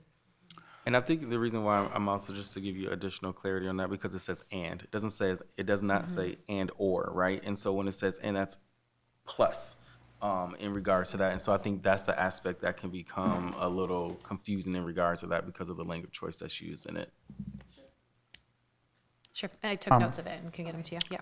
And one other thing that I wanted to discuss was just that final paragraph. And I see that one was added to a little bit. This policy is not intended to abridge the privileges or rights provided to citizens under state or federal laws or constitutions. Any concern should be brought to the attention of the district's general counsel. I'll go back to my initial thoughts is, when we have to clarify that this is not intended to abridge privileges already granted by state or federal law or constitution, that's where it gets a little murky for me, because I know that we do have a one party consent law, and I don't want there to be any misrepresentation of, and of course I get that this is clarifying that, but the fact that there could be a misconception of that, it does bother me a bit. But then also the second thing, any concern should be brought to the attention of the district's general counsel. I don't know if that's even necessary, because I think a lot of things could be brought to the district's general counsel for clarification through our policies, right? Because it is a legal document, so to speak. I don't know if it's legal, but it's our policies, right? And so I think that there is, there's many things that can be brought to your attention. I don't know if we necessarily need to clarify that this one specifically needs to be. Does that make sense? I don't know why we added that for, Because we always want more clarity, but. yeah. I think, then we could just add it to many other policies to say, oh, well, if, you have concerns about this policy, bring it to the district's general counsel. Well, it's actually for the exact reason that you just said. There is a little bit of confusion. I had heard some public comment after the first time we brought this to the board that it could be possibly a free rights or free speech violation. And the reality is it's not, and so my language was added to specifically correct that misconception. Yeah. And because legal related matter, I did view myself as the appropriate person to bring it to, but if there's someone else, or we want to remove it entirely, again, that's the board's decision. Or we could Simply trying to review. provide clarity and direction. We could review if there's other things that could be abridging some other law and add that kind of language to where that is the case. It's not usually in most of our policies. So maybe in but- this case, it should be, if there are any legal concerns about this policy, it should be brought to the attention of general counsel. Yeah. Again, yeah, I just, Yeah, but I get your Just- point though, yeah. But yeah. again, so if it needs to be added, we need to specify why it's added. In Right. this case, it's added because of potential legal Legal concerns. issues, yeah, thank you guys. Perfect. All righty, so question for you. Given that this is the first reading of this, how exactly does that work? If we have some suggested changes, do we, You're writing them we down. go back? First reading. So we come back for a second first reading. So this policy, we will, Well, can we not approve a first reading with the edits, and then when it comes back, it's then the second reading with those edits, though? No? You could, Yeah. Typically, when it's new language, the board considers a first reading, but what you can do is to vote to accept this as the first reading, and then the second reading will be with the edits. First reading with suggested edits. Yeah. I want to be clear about the language choice. So I first, Better to, just as a policy, as a practice, I think our policy team meets tomorrow. So why don't we take these and adjust it, rather than taking time to kind of, Yep. wiggle the words exactly, so if that's Alrighty. okay. and, policy, 7420. Are there any questions with regards to that? I don't really have a question, but I did more think the title, I mean, this is semantics, was maybe misleading. I wasn't seeing this as instructional material related. I see the subtitle about presentation of, information or whatever it said. What does it say? Privacy and access to information, excuse me.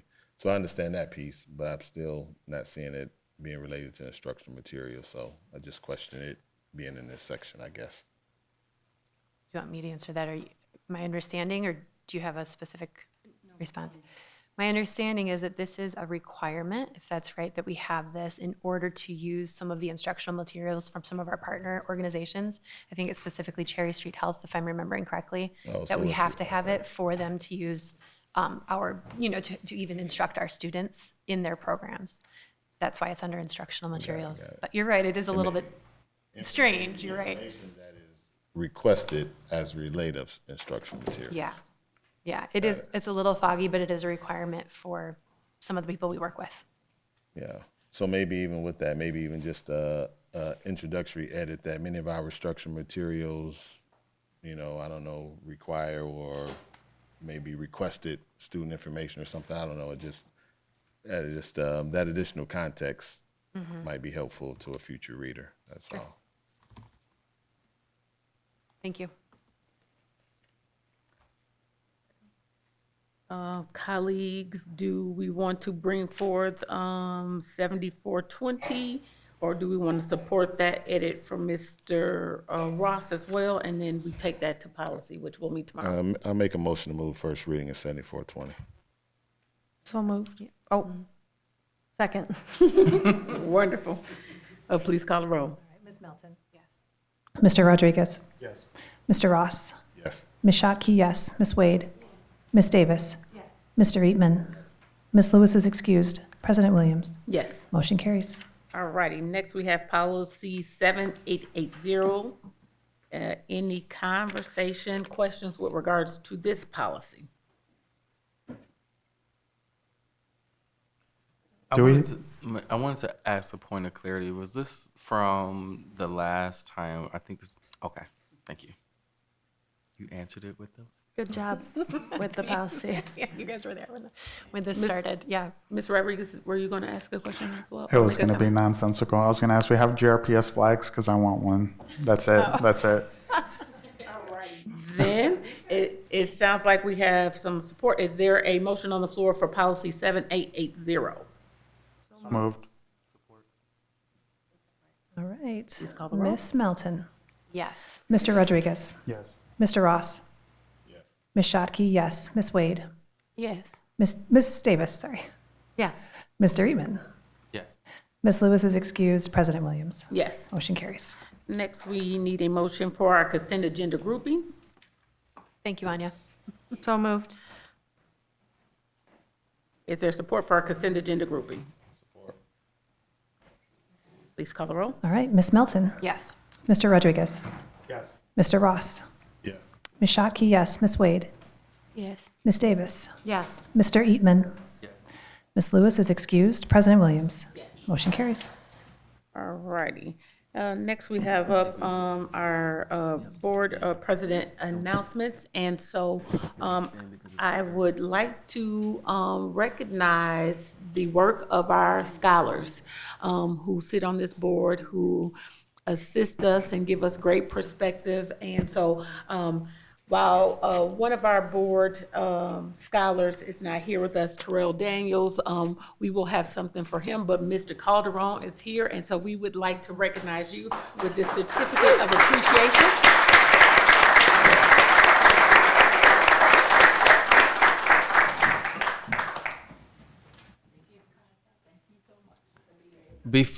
But can you get a picture with him? Do you mind getting a picture with this board president, passing that over to him? I think that's important to capture. And actually, if we can just all take a picture with him as well. Yeah, we need a picture. Am I the picture announcer guy now? You are going to be. If not, just grab it. I should be firm. Okay, you can always combine it from June too.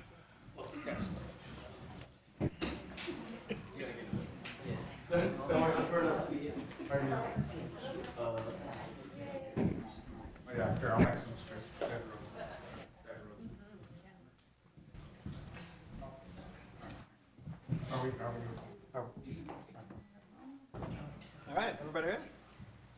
3, 2, 1.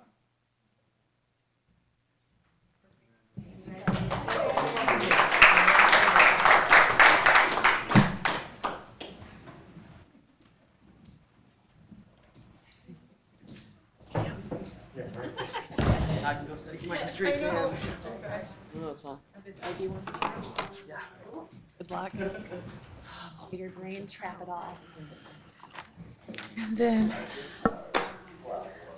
next we have our public comment for non-agenda items. Ms. Shotke, an abbreviated read, I think, would be appropriate. You got it. All right. We'll start with, we ask speakers refrain from making abusive statements against board members, employees, volunteers, or contractors. Speakers are encouraged to present complaints about a specific board member, employee, volunteer, or contractor through the appropriate process established under Board Policy 9450 before requesting the board's consideration. Board policies can be found online at grps.org. Individuals will be invited one at a time to the podium to address the board. Before beginning your comment, please state your full name. At that time, we will start the timer, allowing each individual 3 minutes to make their comment. A 1-minute notice will be provided by flagging a red card. You'll need to complete your comment time upon being notified that 3 minutes have passed. Board members do not respond to public comment, but concerns will be brought to the attention of appropriate staff. We value your input, and we thank you for sharing with us. Alrighty, thanks. Our first speaker is Mr. D. Jones, and then up next we have, I think it's Philip Somfeld. I don't know if there's a letter in front or not, but I hope I find you. Okay, wonderful. How's everybody doing? I'm D. Jones, passionate entrepreneur and visionary.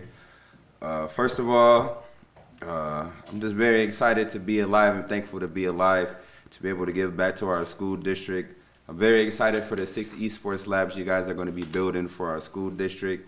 I'm excited for the educational game that I sent you, the school board, the kids being able to earn cryptocurrency while being in school and actually being able to transfer that to US dollars. I think that's a unique opportunity because our society is very digital. The digital age is here. And I think it's cool to be able for kids to be able to play video games and learn games that has STEM and STEAM education, but also for them to be able to earn cryptocurrency. I think that's a really unique thing, and I haven't connected anybody with that organization besides our school district, because I want our school district to be able to utilize that first, and then I'll go to other school districts and I'll offer them those cool opportunities. I spoke to you guys about the June 8th $100,000 esports finals at the DeVos Place.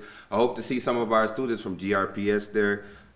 There's going to be a STEM and STEAM lab. There will be content creators, shoutcasters, people that develop video games. The U.S. Army is going to be there. Steelcase will be there with their esports gaming chairs. The Detroit Pistons is going to be a sponsor. But this is all leading up to a larger competition. In December, we're looking to bring a 7-figure competition, which will be the 5th largest global esports cash prize in the United States. And we'll be doing this here, the 2nd worst city for economic development for African Americans. This is very significant because I'm a dreamer, I'm passionate, I still am a kid at heart and still have those things that I love, which is video games and anime and those cool things that kids from across our district like.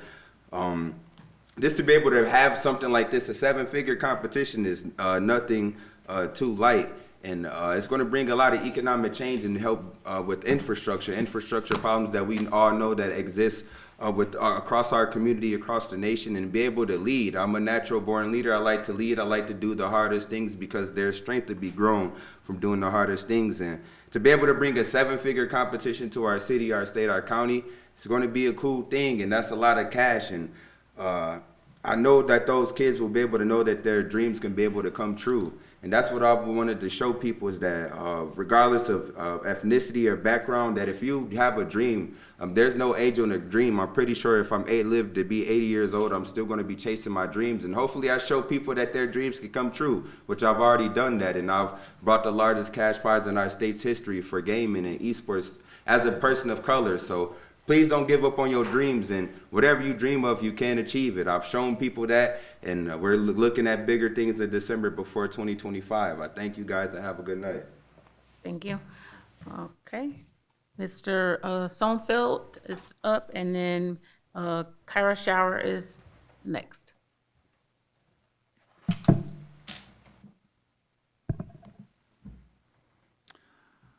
My name is Philip Sonnefeld. Thank you, President Williams, Dr. Robbie, and the board. I appreciate the celebrations earlier and the courage and emotion from the 2 women that commented earlier. You guys have brought up marketing tonight. My question in regards to that is, are we going to market the treatment of the stage 4 cancer teacher from earlier? Are we going to be marketing protecting the privacy of a bully over the bullied, not sharing consequences and ramifications to the bullied child's parent? Yesterday I looked, and there's roughly $2.5 million of compensation from the superintendent down to the bottom of the directors. There last year was a vacancy at Grand Rapids Middle School Montessori. My understanding is there will be 2 teacher vacancies this coming year. This seems like an incredible misalignment of priorities. Thank you. Have a good evening. Thank you. Ms. Shower?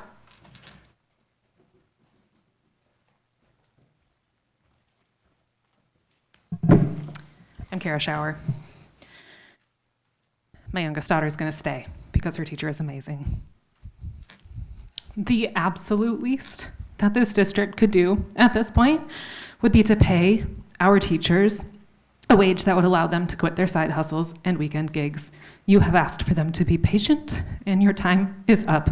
Their patience is unacceptable at this point. It is offensive to see this money go anywhere except for our teachers' pockets, especially when it is our children who suffer because of it. I double checked this afternoon before making this comment that the GREA has yet to receive a response from their most recent raise proposal. And if I remember correctly, this was several months ago that this was received. It's a slap in the teachers' faces. It's a slap in my kid's face.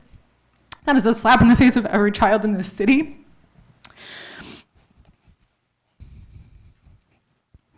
You could not more loudly proclaim that within this building, there is any and every priority except to provide our students with an excellent education.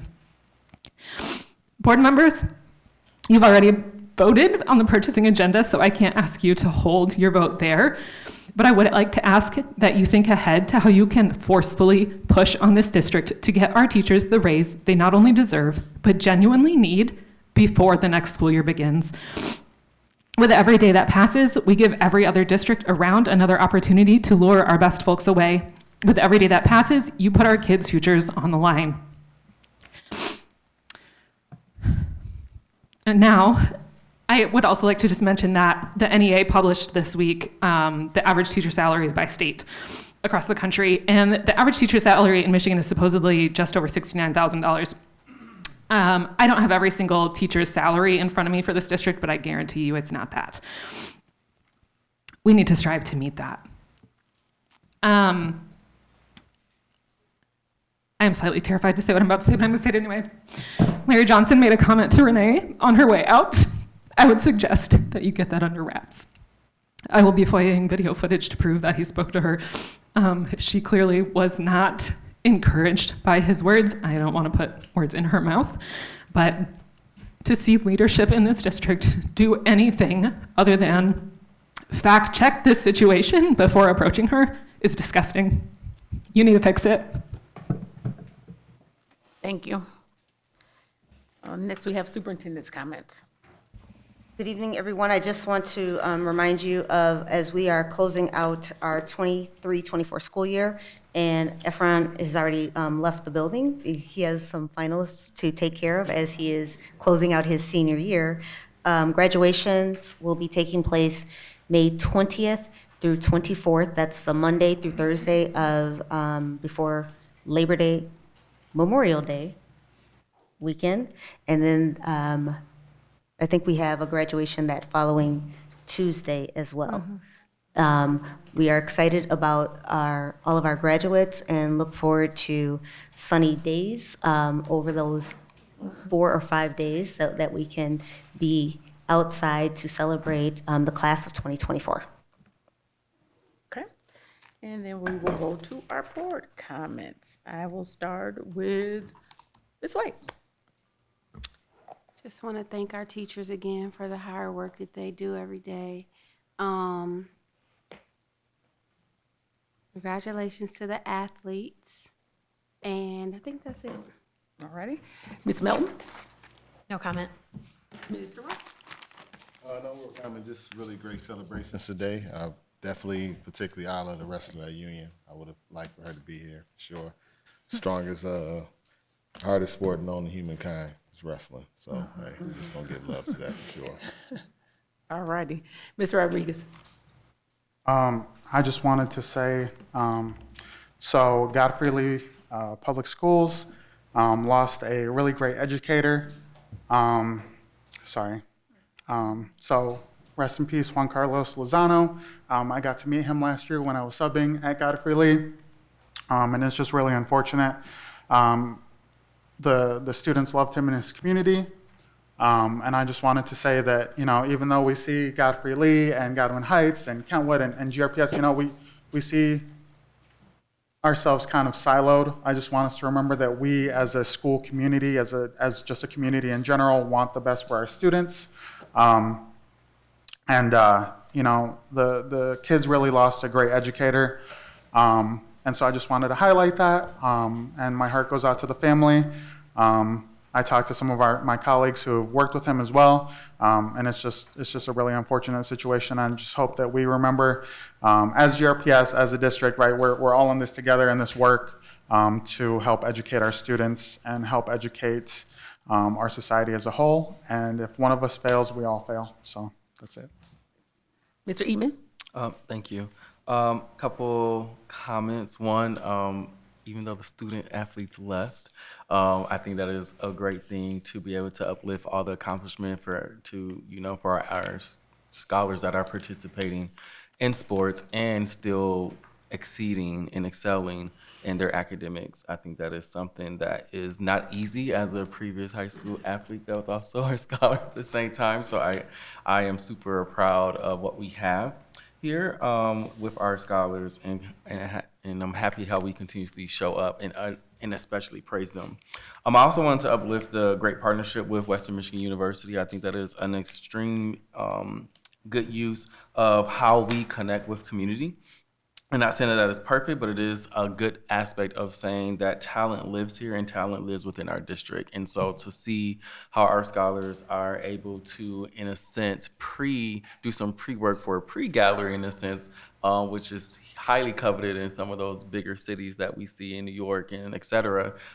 This is a pre-taste of what that could look like for them, and to see their art and display, I think it's extremely powerful as an expression of them.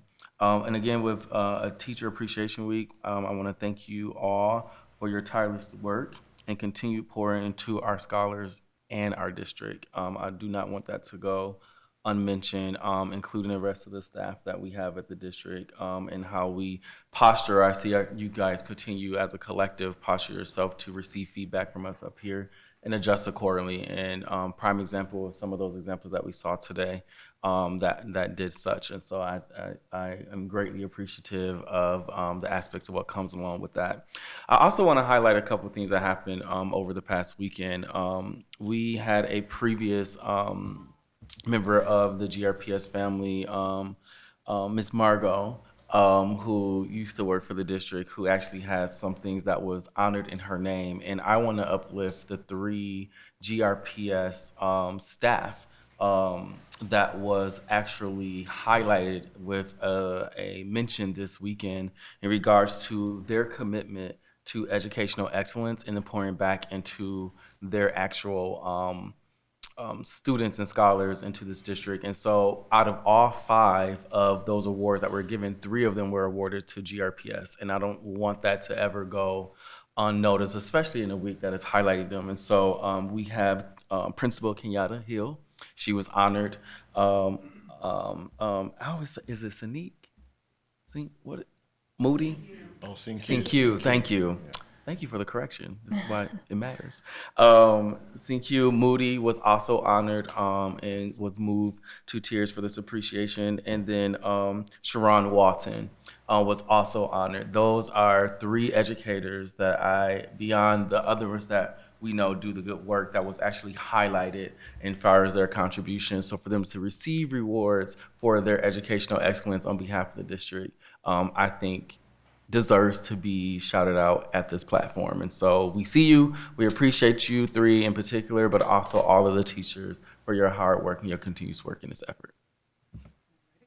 Ishak?